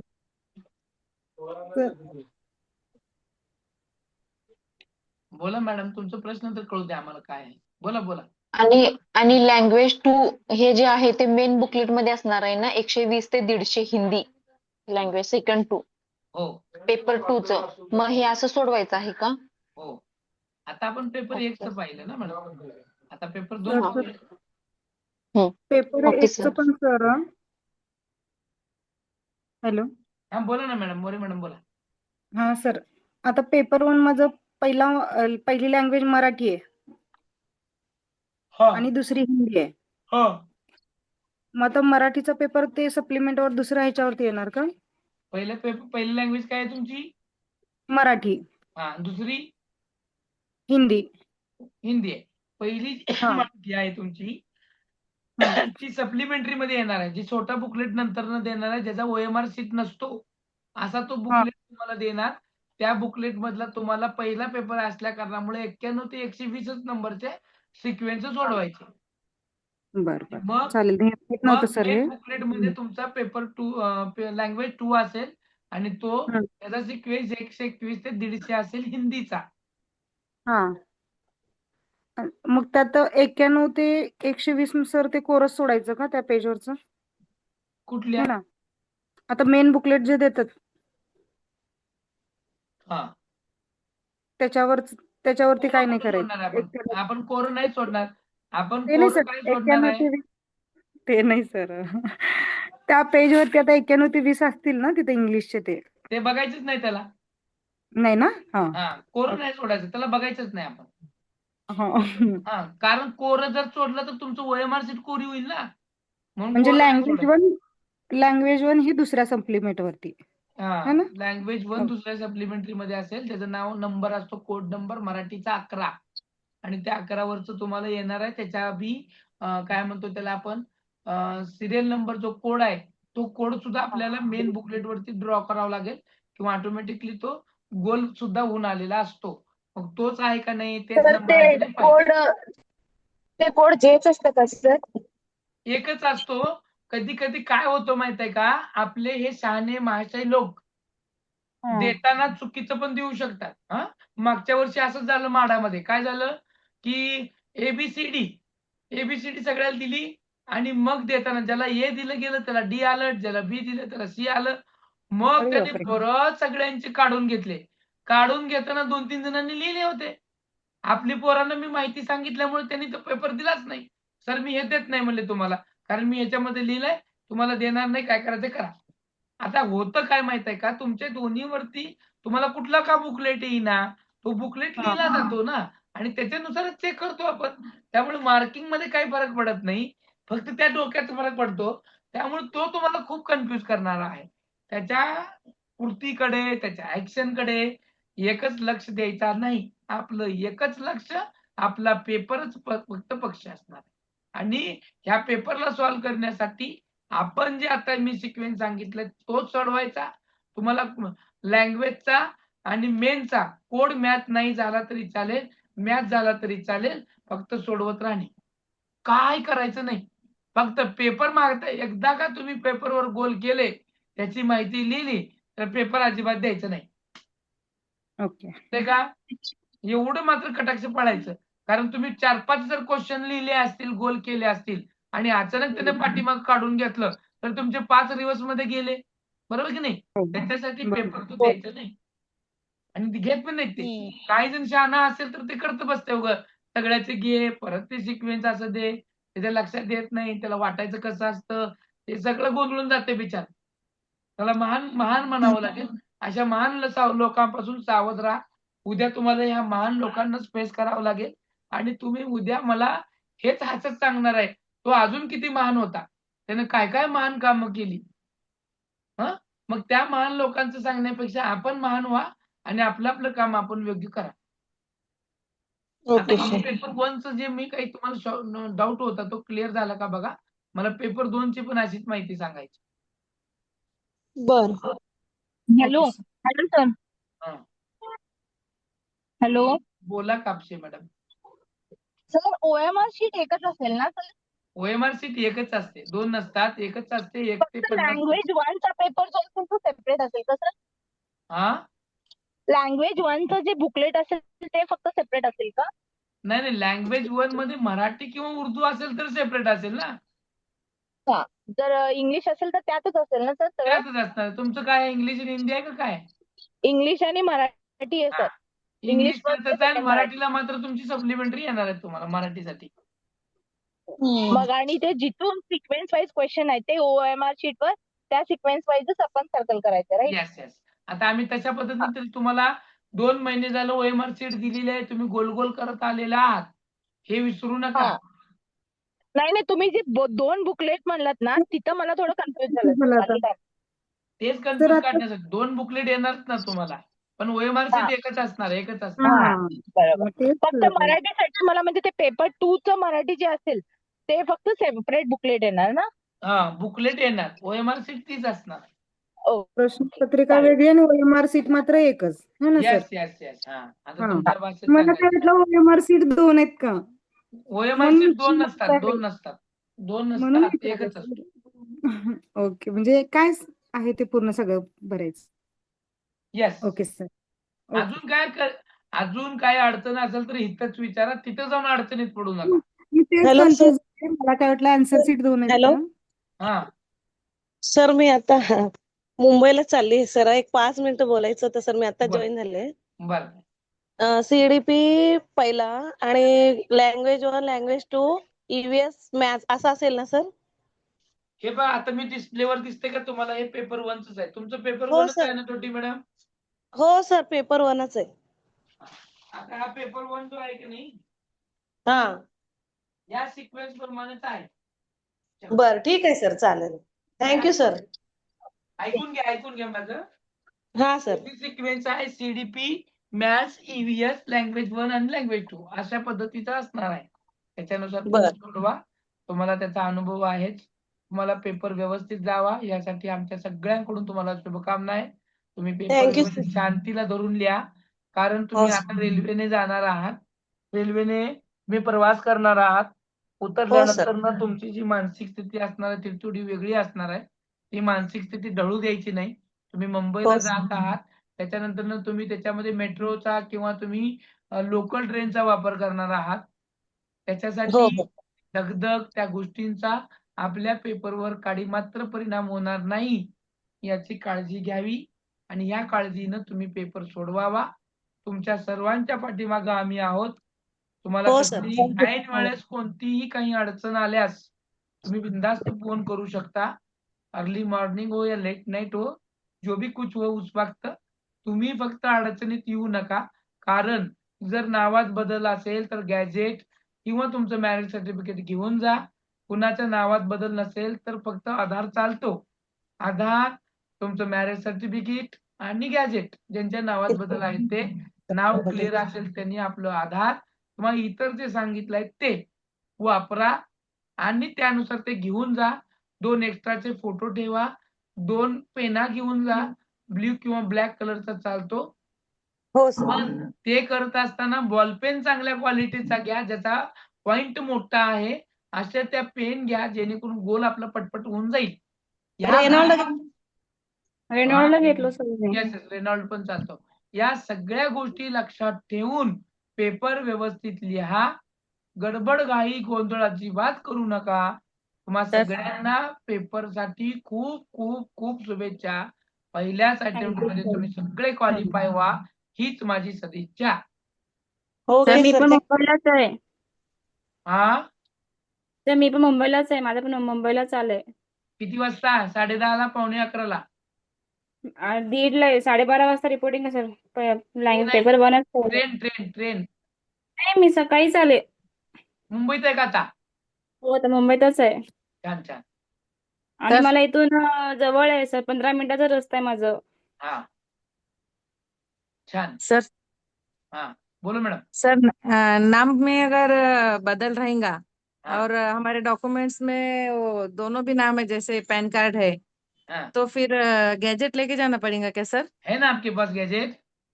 है, लेकिन डॉक्यूमेंट्स में दोनों भी नाम लिखे हुए, तो फिर भी लेके जाना है नहीं नहीं, गैजेट? कौन से डॉक्यूमेंट में दोनों नाम लिखे हैं? लाइसेंस पर है सर। नहीं नहीं, अभी पैन आपका जो कार्ड फॉर्म फिलअप किया हुआ है वो कौन से नाम से है? लाइसेंस से किया हुआ है, पहले के नाम से। और आधार पर या फिर इस पर कौन सा है? सर पर का ये है, बात का नाम है। जो फॉर्म भरते वक्त नाम है और उसी का जो डॉक्यूमेंट है वो डॉक्यूमेंट चलता है, लेकिन एन वक्त कुछ दिक्कत ना आए इसीलिए आपके पास अगर गैजेट है, मैरिज सर्टिफिकेट है, तो लेकर जाओ। बम्बई नगरिया डेंजर, वहां के लोग सुनते नहीं है। अगर आपका आर्मी में या फिर केवीएस स्कूलों में आता है तो वहां के लोग सुनते नहीं है, डायरेक्टली बाहर निकालते हैं। असंच मागच्या वेळेस आपले सिंहगड इन्स्टिट्यूटला आल्यावर झालं सोलापूरच्या। पण मी नेहमी सांगतो कि तुम डटे रहो, अगर कोई ऐसी परेशानी भी आती है तो डटे रहो, तिथंच थांबा, रिक्वेस्ट करा आणि आत जाण्याचा प्रयत्न करा। कारण ते असते कोण, वॉचमेन, ते बाउन्सर, ते तिथले कोण लोकलचे लोक, त्यांना पण हृदय असतं। पण मुंबई पुण्याला हृदय नसतंय, त्याचं डायरेक्ट बाहेर हाकलून दिलं जातं, काय काय काढे ऐकत नाही। सो ये हाँ लेके सर। जाओ, दिक्कत ना है। हाँ ठीक है सर। हॅलो सर, हाँ सर माझ्याकडे दोन्ही पण नाही सर आता, म्हणजे मॅरेज सर्टिफिकेट पण नाही, गॅजेट पण नाही सर. नावात बदल आहे का? तर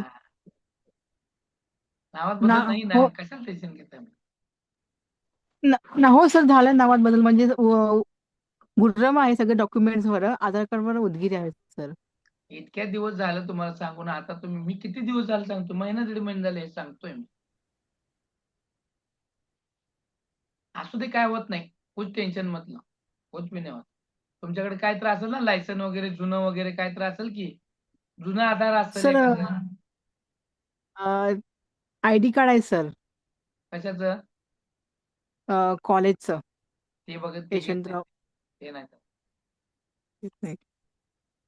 काही ना काय असतो ना आपल्याकडे, एखादं जुनं तुमचंच आधार असेल की नावाच्या बदल व्हायच्या अगोदर असणार, तेच घेऊन जायचं कागदपत्रातलं, आणि काय त्याला। बरं सर. तुम्ही तुमचं ओके झालं की सर. मला फोन करा, मी सांगतो तुम्हाला तास झालं की त्याच्यावरचं उपाय। ओके सर, तेच आता मी निघायला लागले सर मुंबईला. पण असेल तर डॉक्युमेंट सगळे घेऊन जा। हो सर. हा, उगाच ते कसं तेवढं लांब झाले तुम्ही, ऑन द येऊन ये। ओके सर, हा थँक्यू. ओके। आता हॅलो हा हॅलो हा सर, सॉरी सर डिस्टर्ब करते, ऍक्च्युली मी पण निघाले सर. डॉक्युमेंट फक्त Aadhaar, PAN, passport size photo आणि मॅरेज सर्टिफिकेट, इट्स ओके ना sir? Yes yes, it's okay, हा okay it's okay okay. Okay. आता मी पुढे सरकू, पुढच्या गोष्टीकडे सरकू। ओके, बाकीच्यांना पण असं वाटणार नाही किंवा बाकीच्यांना इतर गोष्टी येणार नाही, अडचण होणार नाही असं पाहूया। ओके, जायचं पुढे आता। पेपर नंबर सेकंड पेपर साठी पाहूया। सर सर हाँ ओरिजिनली लेके जाने का क्या जेरोक्स भी सर? जेरॉक्स चलता, ओरिजिनल है तो ओरिजिनल लेके जाओ, जेरॉक्स भी रखो साथ में। वही पूछ रही थी सर. एकंदरीत काय प्रॉब्लेम येऊ नये म्हणून चांगली काळजी करून घेऊन जायची। कोई दिक्कत ना है, कोई परेशानी न हो, कोई झिझक न हो, इसको हमें फॉलो करना है। आपण लवकर संपूयात असं मला वाटतं ह्या गोष्टीकडे, कारण मला महत्वाच्या 2 टॉपिक वरती परत थोडं रिव्हिजन घ्यायचे आहे, म्हणून थोडा मी वेळ घेत नहीं जास्त। अब हम जाएंगे अभी पेपर सेकंड पर। उसका सीक्वेंस इस तरह से रहेगा, आपका बुकलेट बहुत बड़ा रहेगा, पेपर 2 का बहुत बड़ा रहेगा, क्योंकि 31 से लेके 90 ये डबल में होंगे, क्योंकि मैथमेटिक्स और सोशल स्टडीज उसी में आएगा, एक ही बुकलेट में आएगा। वो बहुत बड़ा बुकलेट होगा। रहने तो कोई दिक्कत नहीं है, कितना आपका क्यों बड़ा ना हो, लेकिन सीक्वेंस हमें पता होना चाहिए। जब पेपर 1 का जो सीक्वेंस था उसमें और इसमें थोड़ा फर्क है। अब लैंग्वेज में कुछ फर्क नहीं है, लेकिन यहाँ के सेक्शन में है। सीडीपी रहेगा 130 तक, 1 से 30 से। हाँ, फिर रहेगा मैथमेटिक्स और साइंस रहेगा तो 31 से लेकर 90 तक रहेगा। और आपका एसएस रहेगा, सोशल स्टडीज रहेगा तो वो भी रहेगा 31 से लेकर 90 तक। लैंग्वेज 1 रहेगी 91 से लेकर 120, लैंग्वेज 2 रहेगी 21 टू 150। ये सीक्वेंस रहेगा। और आपको एक बात ध्यान में रखना है, ये भी पेपर जब सॉल्व करेंगे तो आपको लैंग्वेज फर्स्ट को सॉल्व करो, सेकंड लैंग्वेज, सीडीपी और फिर मैथ साइंस, इस सीक्वेंस से जाओ। कहीं ऐसे ना हो मैं मैथ्स का मास्टर हूँ, ये हूँ तो मैं मैथ्स को सॉल्व करके फिर बाकी का सॉल्व करता हूँ, तो क्या हो जाता है, ये आपका प्रिय विषय रहने की वजह से और 60 क्वेश्चन रहने की वजह से यहाँ आप 160 मिनट में सॉल्व करने की बजाय आप इसको एक करीबन 90 मिनिट तक जा सकते हैं। म्हणजे 1.5 तास तुम्हाला इथंच लागतो, मग घड्याळाकडे लक्ष जातं, आपण घाबरतो आणि मग पुढच्या पेपरवर, पुढच्या प्रश्नावर परिणाम होतो। म्हणून पहिले हे सोपे सोपे पहिले कव्हर करून घ्या, शेवटी मैथमेटिक्सला द्या, किती वेळ द्यायचा तेवढा द्या, काय आम्ही म्हणणार नहीं। ओके, तो ये सीक्वेंस आपको याद रखना है, ये सीक्वेंस को आपको चलाना है, इसी सीक्वेंस के हिसाब से आपको सभी काम करने हैं। अब इस सीक्वेंस में किसको डाउट है क्या, बोलो।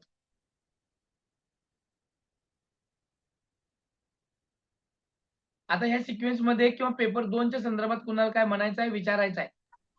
म्हणजे नाही आता सर. मला येऊ दे मेन महत्वाच्या पॉइंट कडे, एक 2 पॉइंटचे 2 महत्वाच्या गोष्टीचे मला रिव्हिजन घ्यायचे। सर हं. ते जे आहे की नाही, मी चॅटला टाकलेली आहे की मेन बुकलेट मध्ये कुठला सिक्वेन्स असा, तर मराठी हा मेन बुकलेट मध्ये येणार ना, का हिंदी येणार मेन बुकलेट मध्ये? मेन बुकलेट मध्ये कसं येईल, ते स्मॉल बुकलेट मध्ये येईल। लँग्वेज 1 हे मेन ह्याच्यामध्ये स्मॉल बुकलेट मध्ये येणार आणि हिंदी हे मेन बुकलेट मध्ये येणार। हा, जे चॅट मध्ये ओके लिहिले सर. ते तुमचं बरोबर आहे।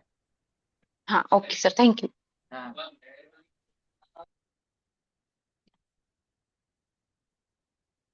त्याच्यानंतर ना खाली वैष्णवीने पण चॅट टाकलेला आहे, त्यांचं सुद्धा हो बरोबर सर. आहे, बरोबर आहे ओके त्यांचं। सर. हो. अजून कोणाला काही शंका नाही का? नाही ना? चला, अब महत्व की जो बात है परीक्षा पे चर्चा, उसी को हम करेंगे, छू मंतर करेंगे आपके डर को। अब इस डर को छू मंतर करने के बाद हम जाएंगे महत्व के 4 लोगों को देखेंगे, जीन पियाजे, वैगोत्स्की और कोहरबन। इन लोगों का जो मेन महत्वपूर्ण बात है उसको हम दोहराएंगे, उसी पे चर्चा करके हम आज का यहाँ का सेशन पूरा करेंगे। तो सबसे पहले परीक्षा पे चर्चा करेंगे, जो जिससे आपका टेंशन छूमंतर हो जाने वाला है। अब जो लोग ट्रैवलिंग में हैं, जो जा रहे हैं, जिनका यहाँ पर कुछ ना कुछ महत्वपूर्ण बात है, उन लोगों के लिए कुछ ना कुछ महत्वपूर्ण सूचनाएं कुछ इस तरह से। अब लोग कुर्डुवाड़ी जिनका होगा उनको भी सभे सवेरा जाना होगा, या फिर कोई लोग जा भी चुके होंगे। हा, आता ज्यांचा पेपर जवळ आसपास आहे, खूप दूर आहे, अशांनी एक दिवस अगोदर जा, खूप दूर आहे त्यांनी एक दिवस अगोदर जा, जेणेकरून तुम्हाला आराम, बाकीच्या सगळ्या गोष्टी, मेंटल हेल्थ या सगळ्या पुरवणे पडेल। आता उद्या ज्यांचा पेपर आहे त्यांनी आज काय करायचं नेमकं, ट्रॅव्हलिंग मध्ये असाल तर डोक्याला लई टेंशन अजिबात देऊ नका, स्ट्रेस तर घेऊच नका। सबसे पहले विजुअलाइजेशन करो 10 मिनट का, कि आपको पेपर कल कैसे जाने वाला है, क्या क्या सीक्वेंस में सॉल्व करने वाले हैं, इसी हिसाब से क्या पेपर को खत्म करने वाले हैं, इन चीजों को आप विजुअलाइजेशन करेंगे। बरोबर आहे? विज्युअलायझेशन मध्ये काय बघायला, कोण सांगेल मला? तंतोतंत विज्युअलायझेशन कोण सांगेल? आज संध्याकाळच्या 10 मिनिटाच्या विज्युअलायझेशन मध्ये आपण काय पाहू? डोळे बंद करायचे, कोण सांगेल? आणि मला असं मी जाणवतं सांगू हा मी सांगू आधी स्टेट झोपायचं हलकं शरीर सोडून, मग शांत चित्तेने विचार करायचा आपण सकाळी कोणत्या विषयाचा अभ्यास केलो, काय केलो डेली रुटीन मध्ये, स्टेप बाय स्टेप हळू, मग पूर्ण रिमाइंड करायचं. बरोबर की सर? येस मग चलो ते चलो रिमाइंड करून एक एक पॉइंट सहजपणे आठवण करून घ्यायचं. हा, याच्यामध्ये हा घटक आहे, या मुद्द्यामध्ये हे पॉइंट आहेत, अशा पद्धतीने साठवून ठेवायचं मेमरीमध्ये. गडबड गोंधळ करायचं नाही व्हिज्युअलायझेशन करताना पण. जे सिद्धांत कोण मांडले त्यातच ते पॉइंट घ्यायचं. पियाजेचं कोलबर्गचं पियाजे मध्ये घालायचं नाही. आपण जे व्यवस्थित वाचलो स्टेप बाय स्टेप ते त्यातच आलं पाहिजे पॉइंट.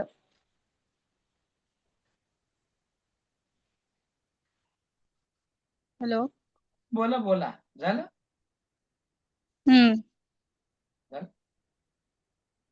व्हिज्युअलायझेशन झालं. झालं, एवढं सांगायचं होतं, सांगितलं, अजून आहे पण. बरं चला मी करतो 10 मिनिटात व्हिज्युअलायझेशनचं एंडिंग. आज संध्याकाळचं व्हिज्युअलायझेशन मध्ये काय करायचं आहे. आज संध्याकाळचं व्हिज्युअलायझेशन तुमच्यासाठी खूप महत्वाचं आहे. तो व्हिज्युअलायझेशन तुमच्या पूर्णपणे लाइफ चेंजिंग रहेगा. एग्जाम का पूरा वो चेंजिंग रहेगा.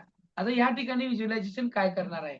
संध्याकाळी झोपताना 10 मिनिटापूर्वी तुम्हाला व्हिज्युअलायझेशन करत असताना रिमाइंडला सूचना द्या की कल मैं जा रहा हूं, कहाँ जा रहा हूं, सेंटर कौन सा है.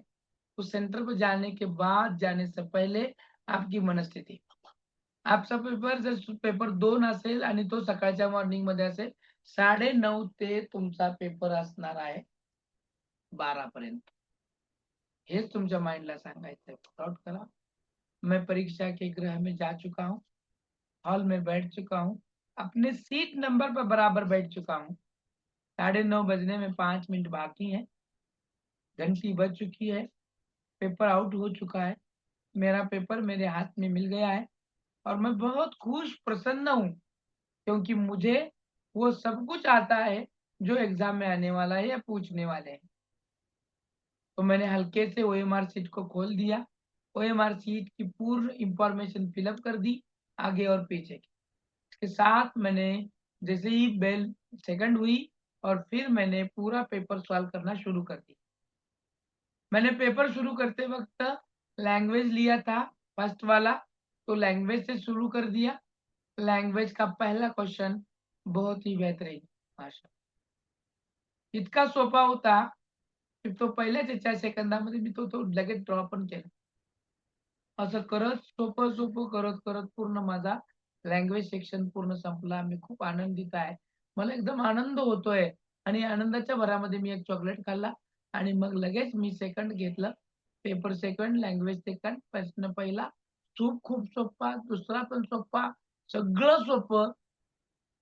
CDP ते तर भयानक सोपं. मग मी EVS कडे गेले, ते सोपं. मॅथमॅटिक्स घेतलं, ते सोपं. असं 150 पैकी 150 मी गोल केले. खूप सोपे, एकदम भयानक सोपे. मी बाहेर आले, खूप सोपं. आणि मग लगेच 40 दिवसांनी रिझल्ट आला. आन्सर की पिन्सर की कुछ नाही, डायरेक्टली रिझल्ट आला आणि माझं पेपरमध्ये नाव झळकलं की तुम्ही CET पास आहात. There is visualisation. तर परफेक्ट तुम्हाला त्याच्यात यशस्वी व्हायचं. तुम्ही तुमचं सिक्वेन्स पाहिलं आणि तुम्ही ऍक्सेप्ट केलं.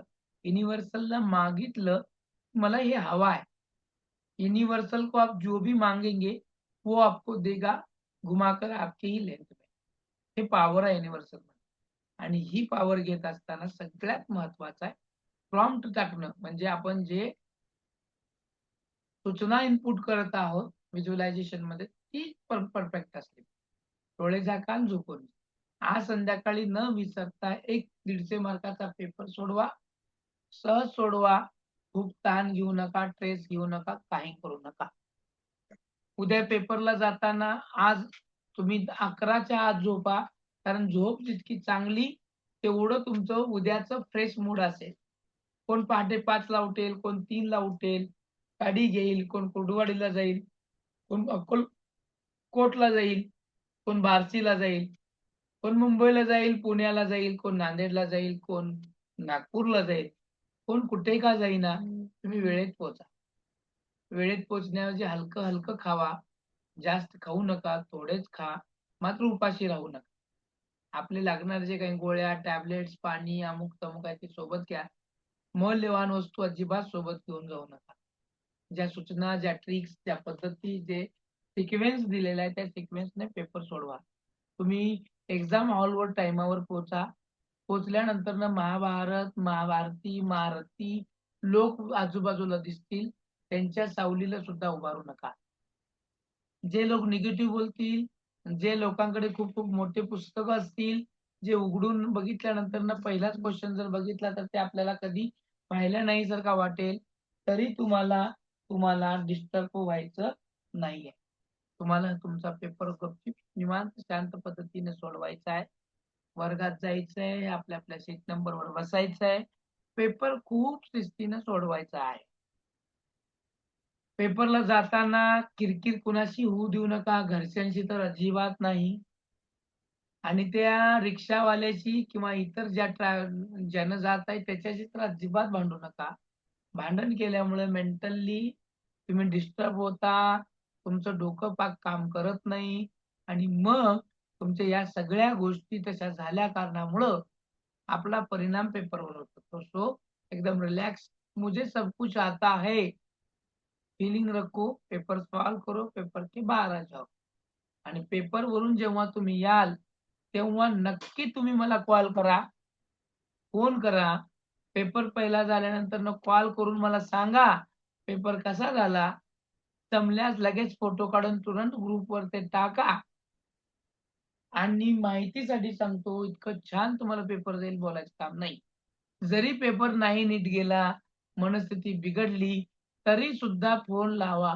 कारण तुमच्या मनस्थितीला चेंज करण्याचं, त्याला माहिती देण्याचं काम आम्ही करू.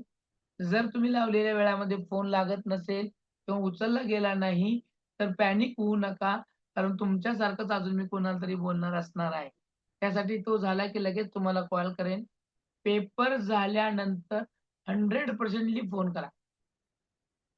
पूर्ण झालं, पेपर 1 झाला, पेपर 2 होऊ द्या, दोन्ही पेपरला सेम कंडिशन मध्ये जा, व्यवस्थितरित्या पेपर सोडवा.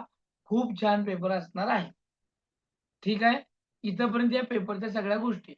पेपर 1 आणि 2 जर असेल तर मधल्या गॅप मध्ये सुद्धा खूप खाऊ नका. थोडंच हलकंच मस्त एनर्जेटिक खाऊन टाका आणि मग पेपरला जा. पेपरला गेल्यानंतर चक्कर, मळमळ, जळजळ असं काही होणार नाही. अशा कोणत्याही कृती करू नका की ज्याचा पेपर परिणाम होईल. सपोज जरी झाला तरी मनशांती किंवा मन इतकं स्टेबल ठेवा की तशा परिस्थितीमध्ये सुद्धा तुम्हाला पेपर सोडवता आला पाहिजे. बस, कारण ही शेवटची संधी आहे. मला हे सोडवायचं आहे. याच्यावर माझी स्वप्न, याच्यावर माझं सगळं अवलंबून आहे. ज्या लोकांनी मला नावं ठेवलेलं आहे, जे सिस्टीम मला मागं काढण्याच्या मार्गावर आहे, त्या सिस्टीमच्या तोंडावर मला मारायचं आहे आणि ह्या पहिल्याच अटेम्प्टमध्ये मला पास व्हायचं आहे. हे मला करून दाखवायचं आहे. I prove it. मी हे करणार आहे.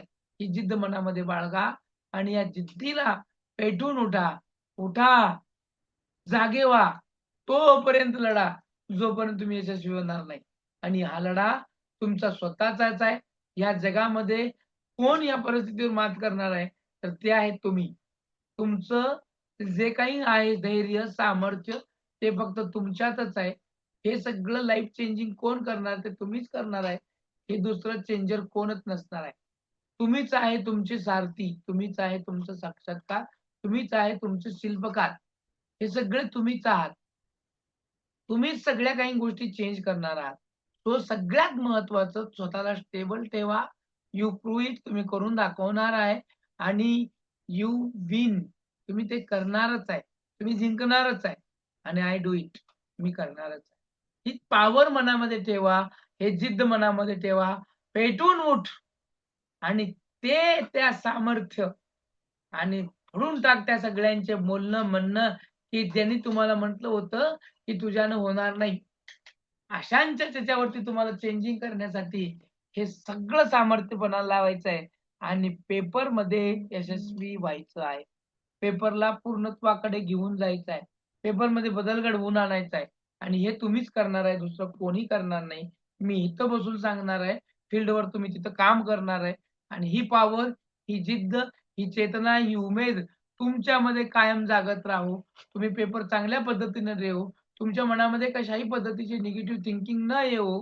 तुम्ही पॉझिटिव्ह वेव्हने राहून तुम्ही हा पूर्णपणे पेपर सोडवावा. पहिल्याच अटेम्प्टमध्ये याला क्लिअर करावा. हीच एक चांगली शुभेच्छा तुम्हाला देऊन आजच्या या परीक्षे पे चर्चा या भागाचं हा सत्र या ठिकाणी संपवतो आणि आता आपण जाऊयात उद्याच्या येणाऱ्या पेपरमधील महत्त्वाच्या काही गोष्टीवरती चर्चा करूयात. ठीक आहे. आता येणारे जे उद्याचे जे सेक्शन्स आहेत त्याच्यासाठी एक रिव्हिजन फक्त तुरंत मध्ये करूया आणि मग आपण थांबूया. इथपर्यंत कुणाला काही डाऊट, काही शंका असेल तर विचारा. आता आपण सेक्शन वाईज बघूयात. किसी को कोई जिद्द, कोई प्रेरणा, कोई थकावट, काही प्रश्न असेल तर विचारा. आहेत का पहा? नसेल तर मला ऑल क्लिअर. तर तर ते एक विचारायचं होतं. विचारा विचारा. तुम्ही म्हणजे आपण वाचलेले अभ्यास केलेले गोष्टी जर आठवले नाहीत तर तुम्ही एक टेक्निक सांगणार होता सर. जसं तुम्ही अल्केमिस्टचं आठवून सांगितलं बघा, हा, ते टेक्निक सांगण्याचं. त्याच्यासाठी व्हिज्युअलायझेशन ही पॉवर खूप महत्वाची आहे. आता मला एखादा प्रश्न एखाद्या वेळेस जर आठवत नसेल, एकच मिनिट हा, एक मिनिट. हॅलो.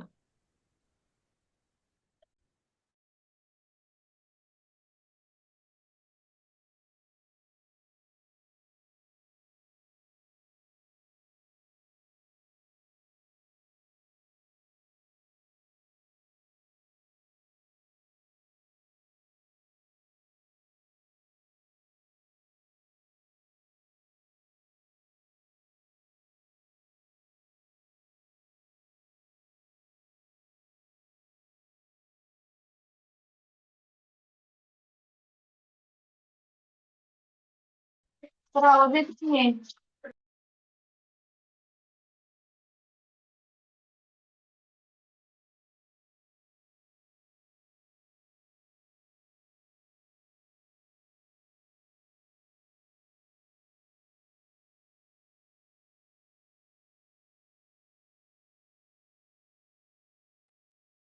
आता व्हिज्युअलायझेशन पॉवर ही खूप मोठी असते आणि त्याचा वापर करून आपल्याला पेपर सोडवायचा असतो.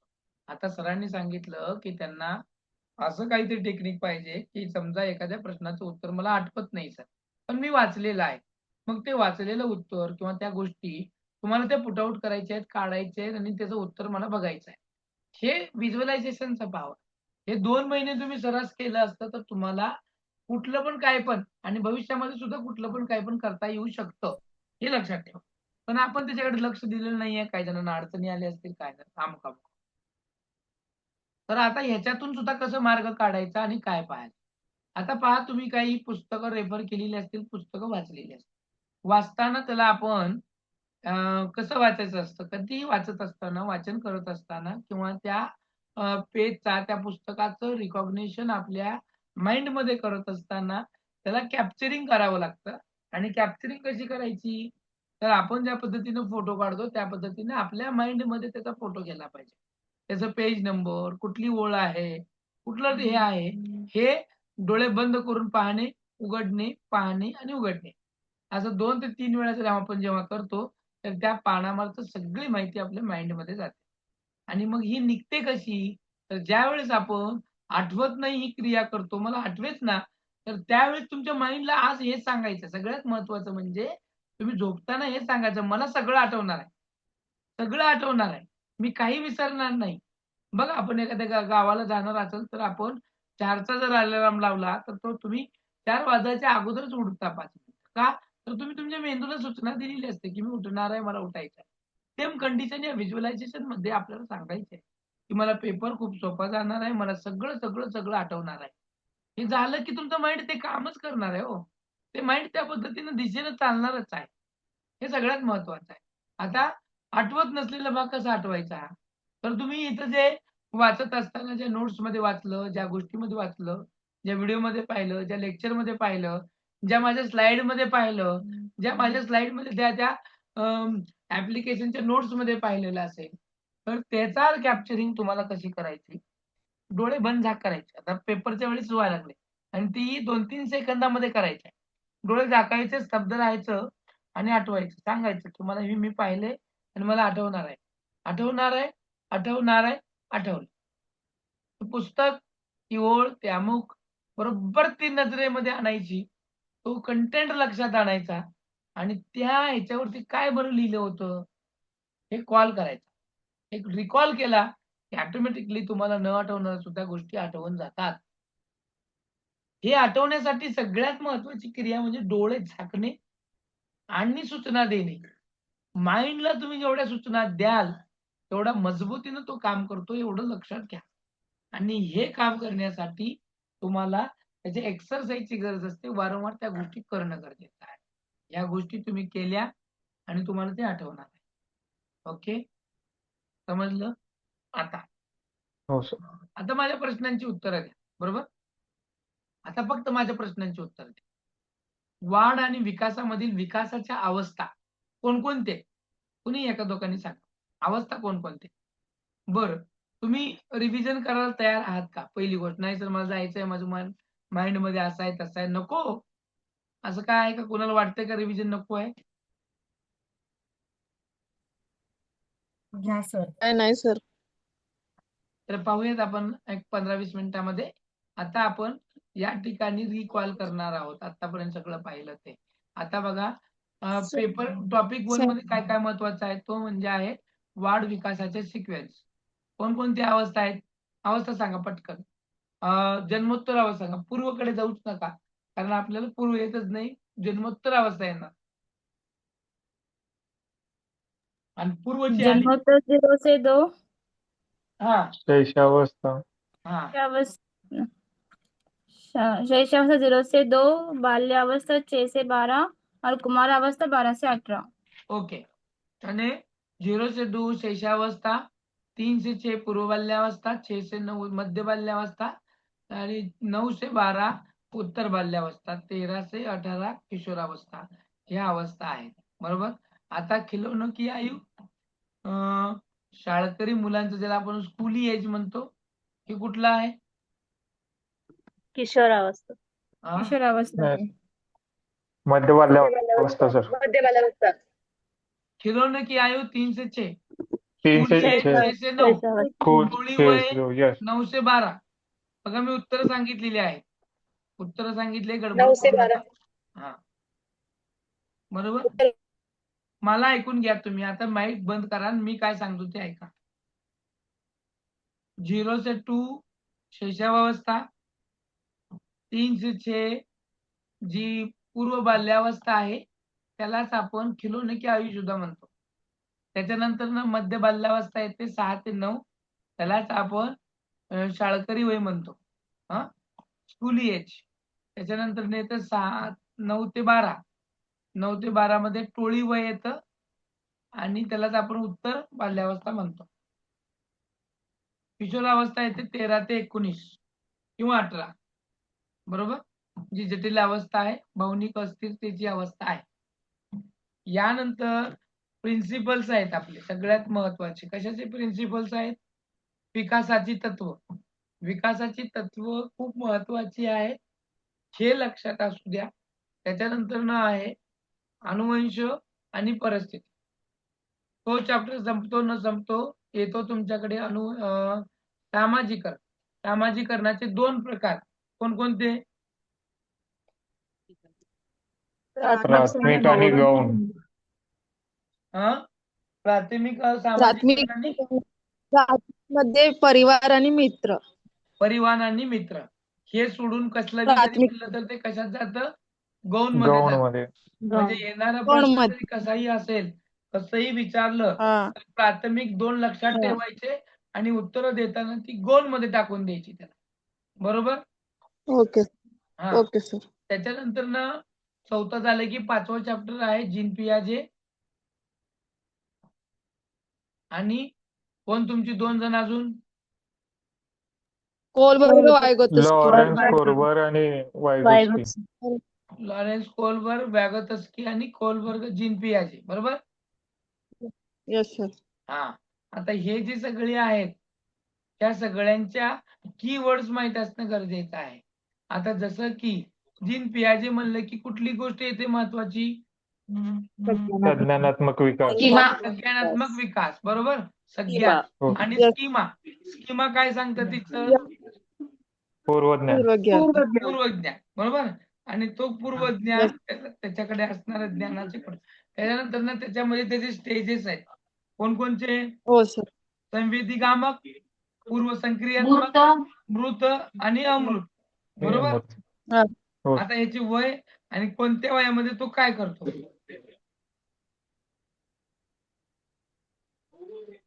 पहिला 0 ते 2 सेकंड मध्ये 2 ते पहिला 6 संवेदी प्रेरक 0 पासून 2 वर्ष. हा, संवेदीगामक 0 ते 2. हा, त्यात अनुकरण करते हा, आणि त्याचं सगळं इंद्रियाच्या याच्यातून एक्सप्रेस करते. हा. इंद्रियातून ते त्याचं ज्ञान कार्योद्वारा व्यक्त करताय सर. कार्याद्वारा व्यक्त करताय किंवा त्याच्या कृतीतून त्या सगळ्या गोष्टी व्यक्त होतात. विचार कृतीतून करतो तो, बरोबर. Yes sir. हा, नेक्स्ट. मुलगा वास्तवामध्ये वस्तू हाताळतो, हे कुठल्या स्टेज मध्ये येतं? वस्तू हाताळून ज्ञान वस्तुस्थायित्व. मिळतं. वास्तविक मृत मध्ये येतं, बरोबर. मृत मध्ये काय होतं? हा, टॅगलाईन कशी ठेवायची पहा. आता कधी पण लक्षात घ्या की प्रश्न कशातला आहे, कुठे येतो, तो कसा असतो, तर त्याच्यामध्ये हिंट असतात. वर्डचे हिंट येतात आणि त्या हिंटनुसार आपल्याला सोडवावं लागतं. मृत म्हणलं की मृत अवस्था आली, अमृत म्हणलं की अमृत अवस्था आली. मृत मध्ये वास्तविकता, त्या वस्तू हाताळायला देणं. जसं की आपण पाठीमागं पाहिलं होतं बघा, त्या मुलीला 20 भुऱ्या कलरच्या मनके दिले होते आणि 2 पांढऱ्या कलरचे मनके दिले होते.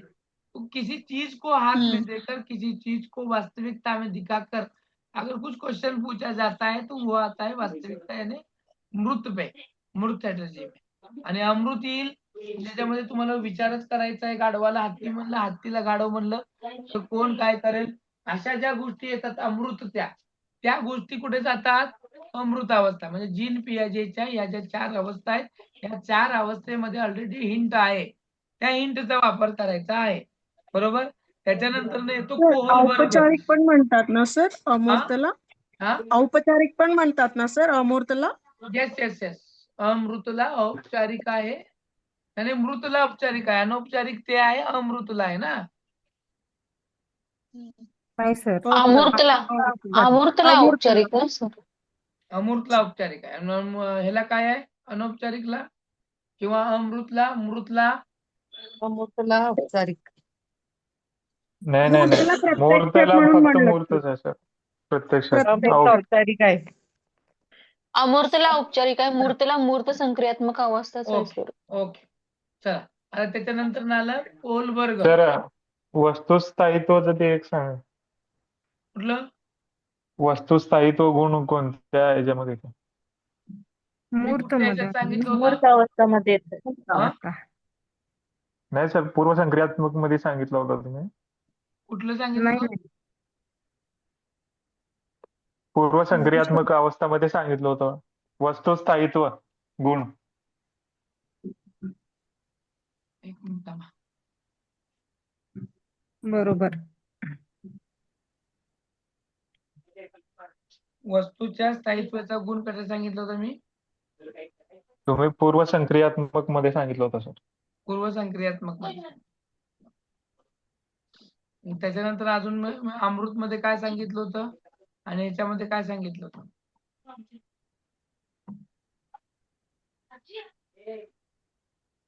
मूर्तमध्ये तर्क आणि वर्गीकरण येतं.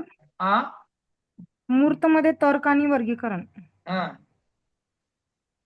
ते येतं आणि पूर्वसंक्रियात्मक वर्गीकरण करता येतं वस्तूंमध्ये, मूर्तमध्ये वर्गीकरण करता. वस्तुस्थायित्व जे आहे ते पूर्वसंक्रियात्मक पूर्वसंक्रियात्मक सांगितलं होतं. हा, मग तेच बरोबर आहे ना.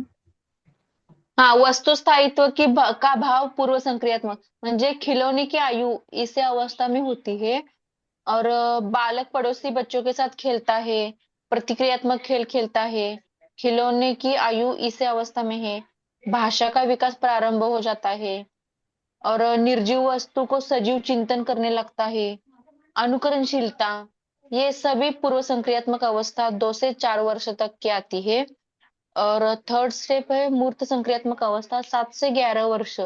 उसी में चिंतन और तर्क करना, यानी कि बालक दिन, तारीख, समय, महीना, मंथ आदि योग्य अ, होता है।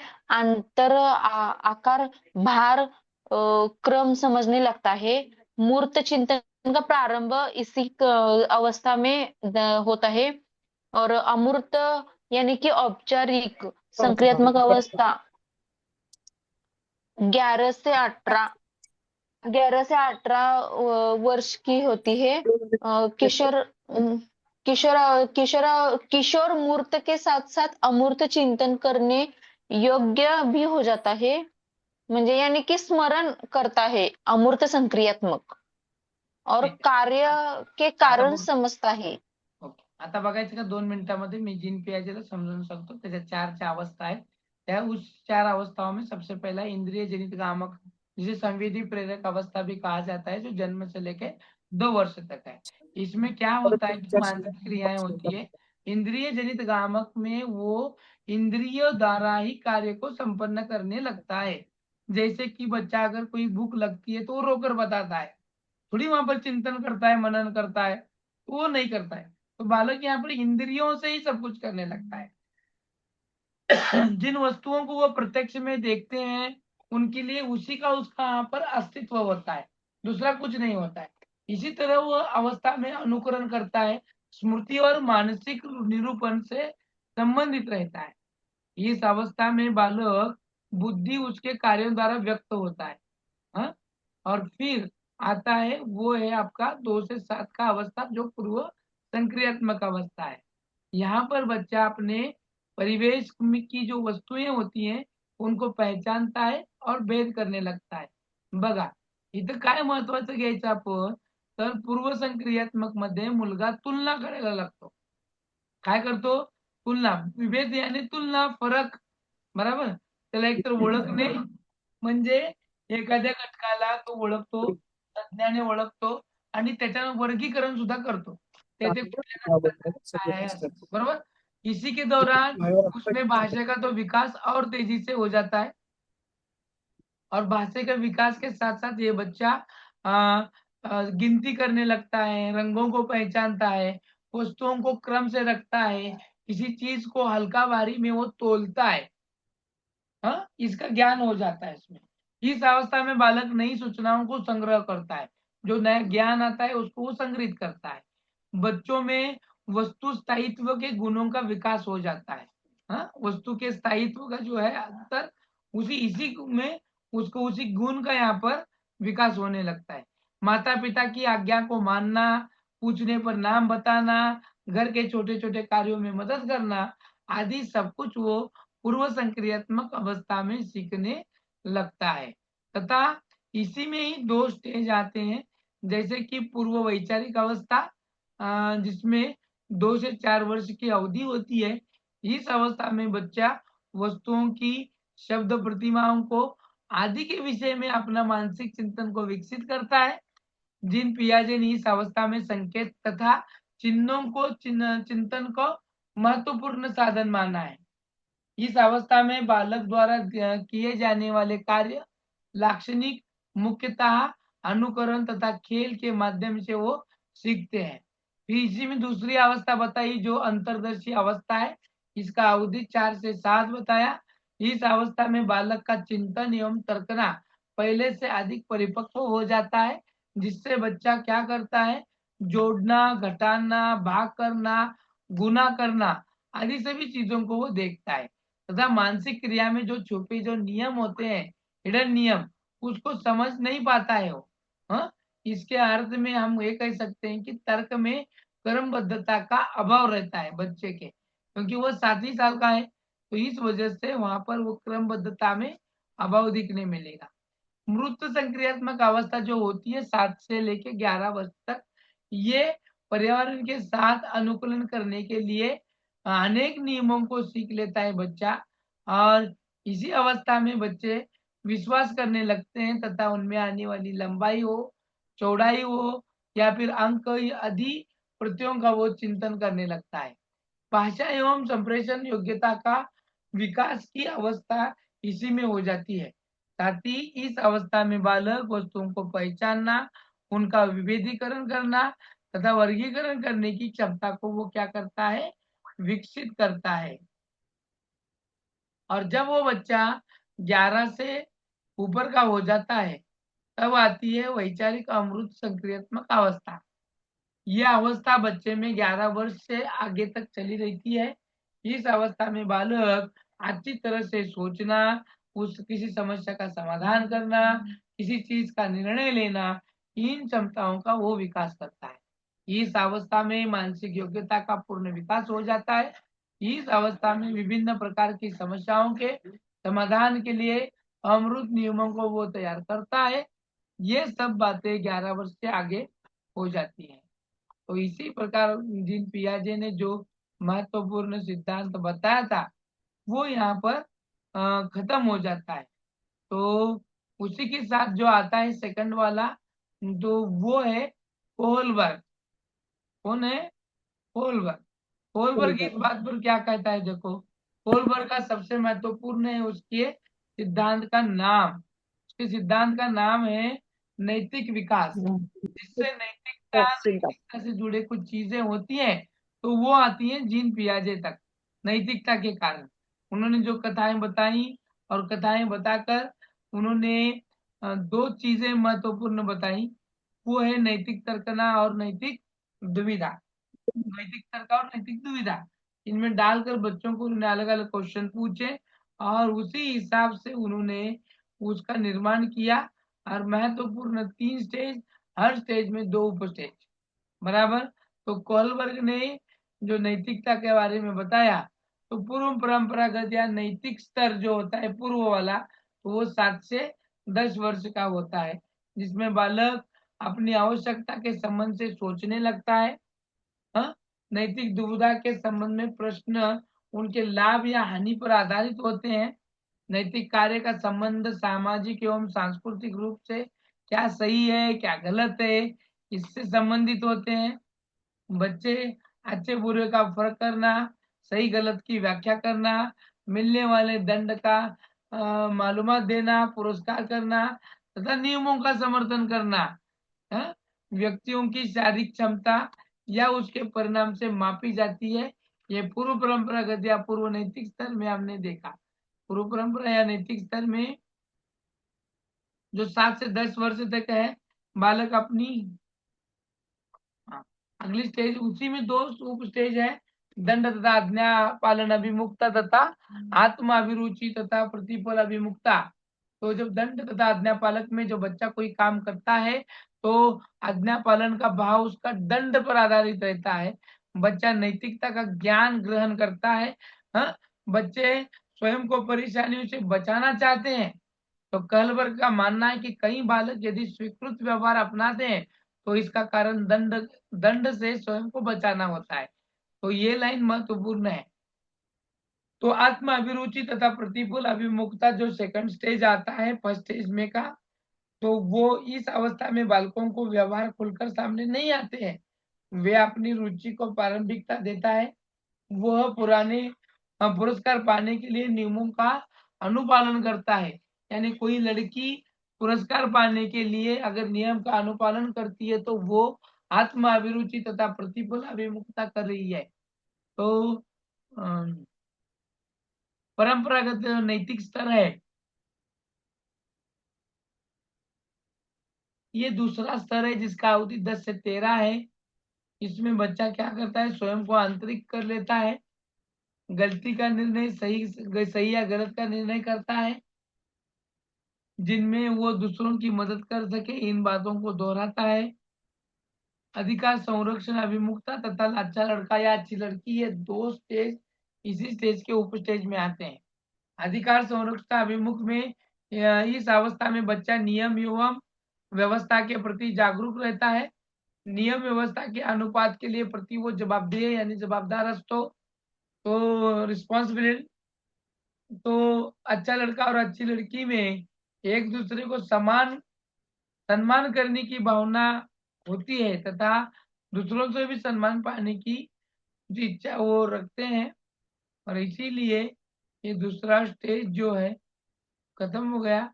और ये तीसरा जो उत्तरम परंपरागत नैतिक स्तर या आत्म अंगीकृत नैतिक स्तर जो 13 से ऊपर है, जिसमें नैतिक विकास को महत्वपूर्ण दिया, नैतिक मूल्य, हाँ, उनके संदर्भ में सही बातों का उल्लेख यहाँ पर किया है। बालक बाहरी सामाजिक आशाओं को पूरा करने में रुचि लेता है तथा बालक अपने शरीर, समाज एवं राष्ट्र के प्रति प्राथमिकता देते हुए एक स्वीकृत सामाजिक अंतर्गत कार्य करता है। तो ये करने की वजह से या फिर इसके साथ ही जो तीसरी स्टेज आती है उसमें के 2 सामाजिक अनुबंध अभिमुखता और सार्वभौमिक नैतिक सिद्धांत का अभिमुखता।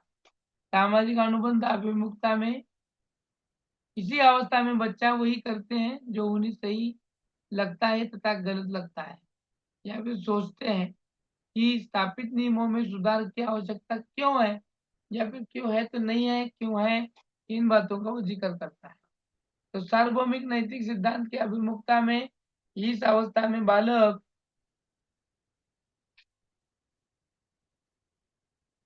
अंतकरण की ओर से अग्रसर होकर बच्चे का आचरण दूसरों के प्रति प्रतिक्रिया का विचार किए बिना उसके आंतरिक आदर्शों के द्वारा होता है। यह बच्चों के अनुरूप व्यवहार करता है। तो हमें याद रखना है कि जब हम क्वेश्चन इसको हल करेंगे तो सबसे पहले हम जिस सेक्शन में आता है उसी सेक्शन में इसको डाल देंगे। संबोध आता है तो कौन किसका है, संबोध है तो ज्ञान, संज्ञान, ये किस में आएगा?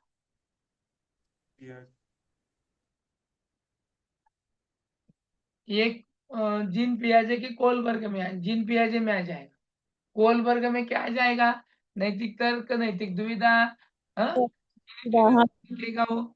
और फिर लास्ट में जो है Lev Vygotsky, Lev Vygotsky related to कौन से वर्ड्स हैं? सामाजिक नैतिक, सामाजिक सांस्कृतिक, scaffolding, scaffolding, ZPD किसका है? हाँ वाइगोस्की का ही है झड़पीड़ी। हाँ, इन सभी का निर्माण उसमें हो जाता है। फिर आता है सबसे महत्वपूर्ण, वो है जेंडर बायस और जेंडर स्टेरियोटाइपिंग। और उसके बाद आता है डिसलेक्सिया। किसकी कौन सी अध्ययन कर क्षमता की बीमारी का नाम है?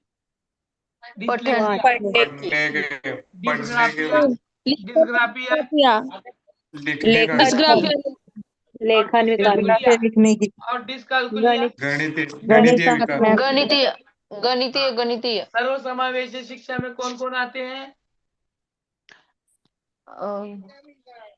वंचित बालक, सभी प्रकार के बालक, वंचित बालक, सभी प्रकार, दिव्यांग सभी बालक, अनुसूचित जाति, सभी प्रकार के बालक, सभी बालक आते हैं, बराबर।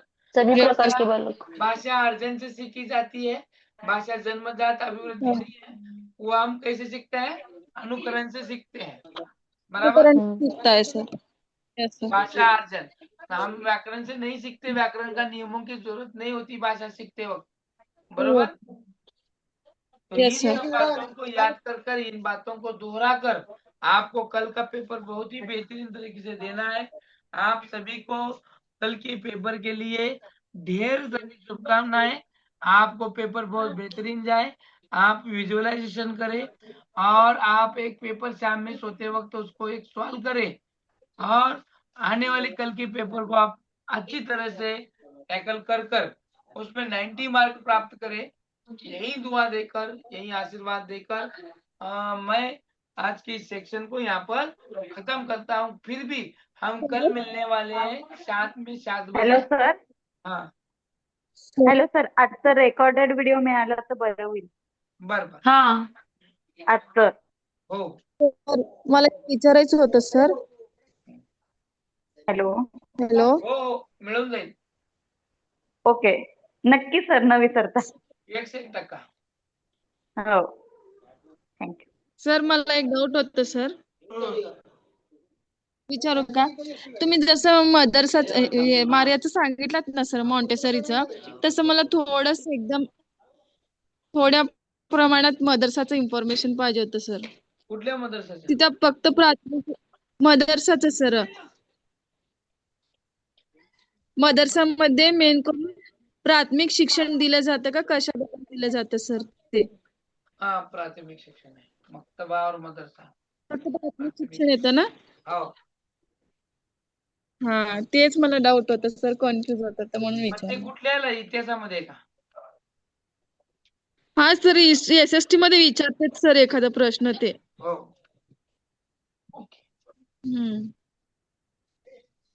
चलो, तो फिर आज हम इस महत्वपूर्ण लेक्चर को और इस महत्वपूर्ण लेक्चर के इस सेक्शन के अंतिम को यहाँ पर हम पड़ाव में याद खत्म करेंगे और आप सभी को भी बहुत मिस करेंगे। कल फिर हम मिलने वाले हैं एग्जाम होने के बाद भी, और आप सभी को हम सब मिस करेंगे। और डेली रूटीन में यही पेपर बनाए रखना। और कल का पेपर जो आज मैंने कहा था ना कि पेपर 2024 का कौन सा भी सवाल करो, मैंने ग्रुप पे डाल दिया है, एक सवाल कर कर सो जाओ, वो महत्वपूर्ण है। सवाल वह करे बगैर कोई सोएगा नहीं। 2024 का क्वेश्चन पेपर कौन सा भी हो, सॉल्व करो। Thank you sir. आप सभी को एक बार फिर पेपर की ढेर सारी शुभकामनाएं देते हुए आज का ये सेक्शन यहाँ पर खत्म करते हैं।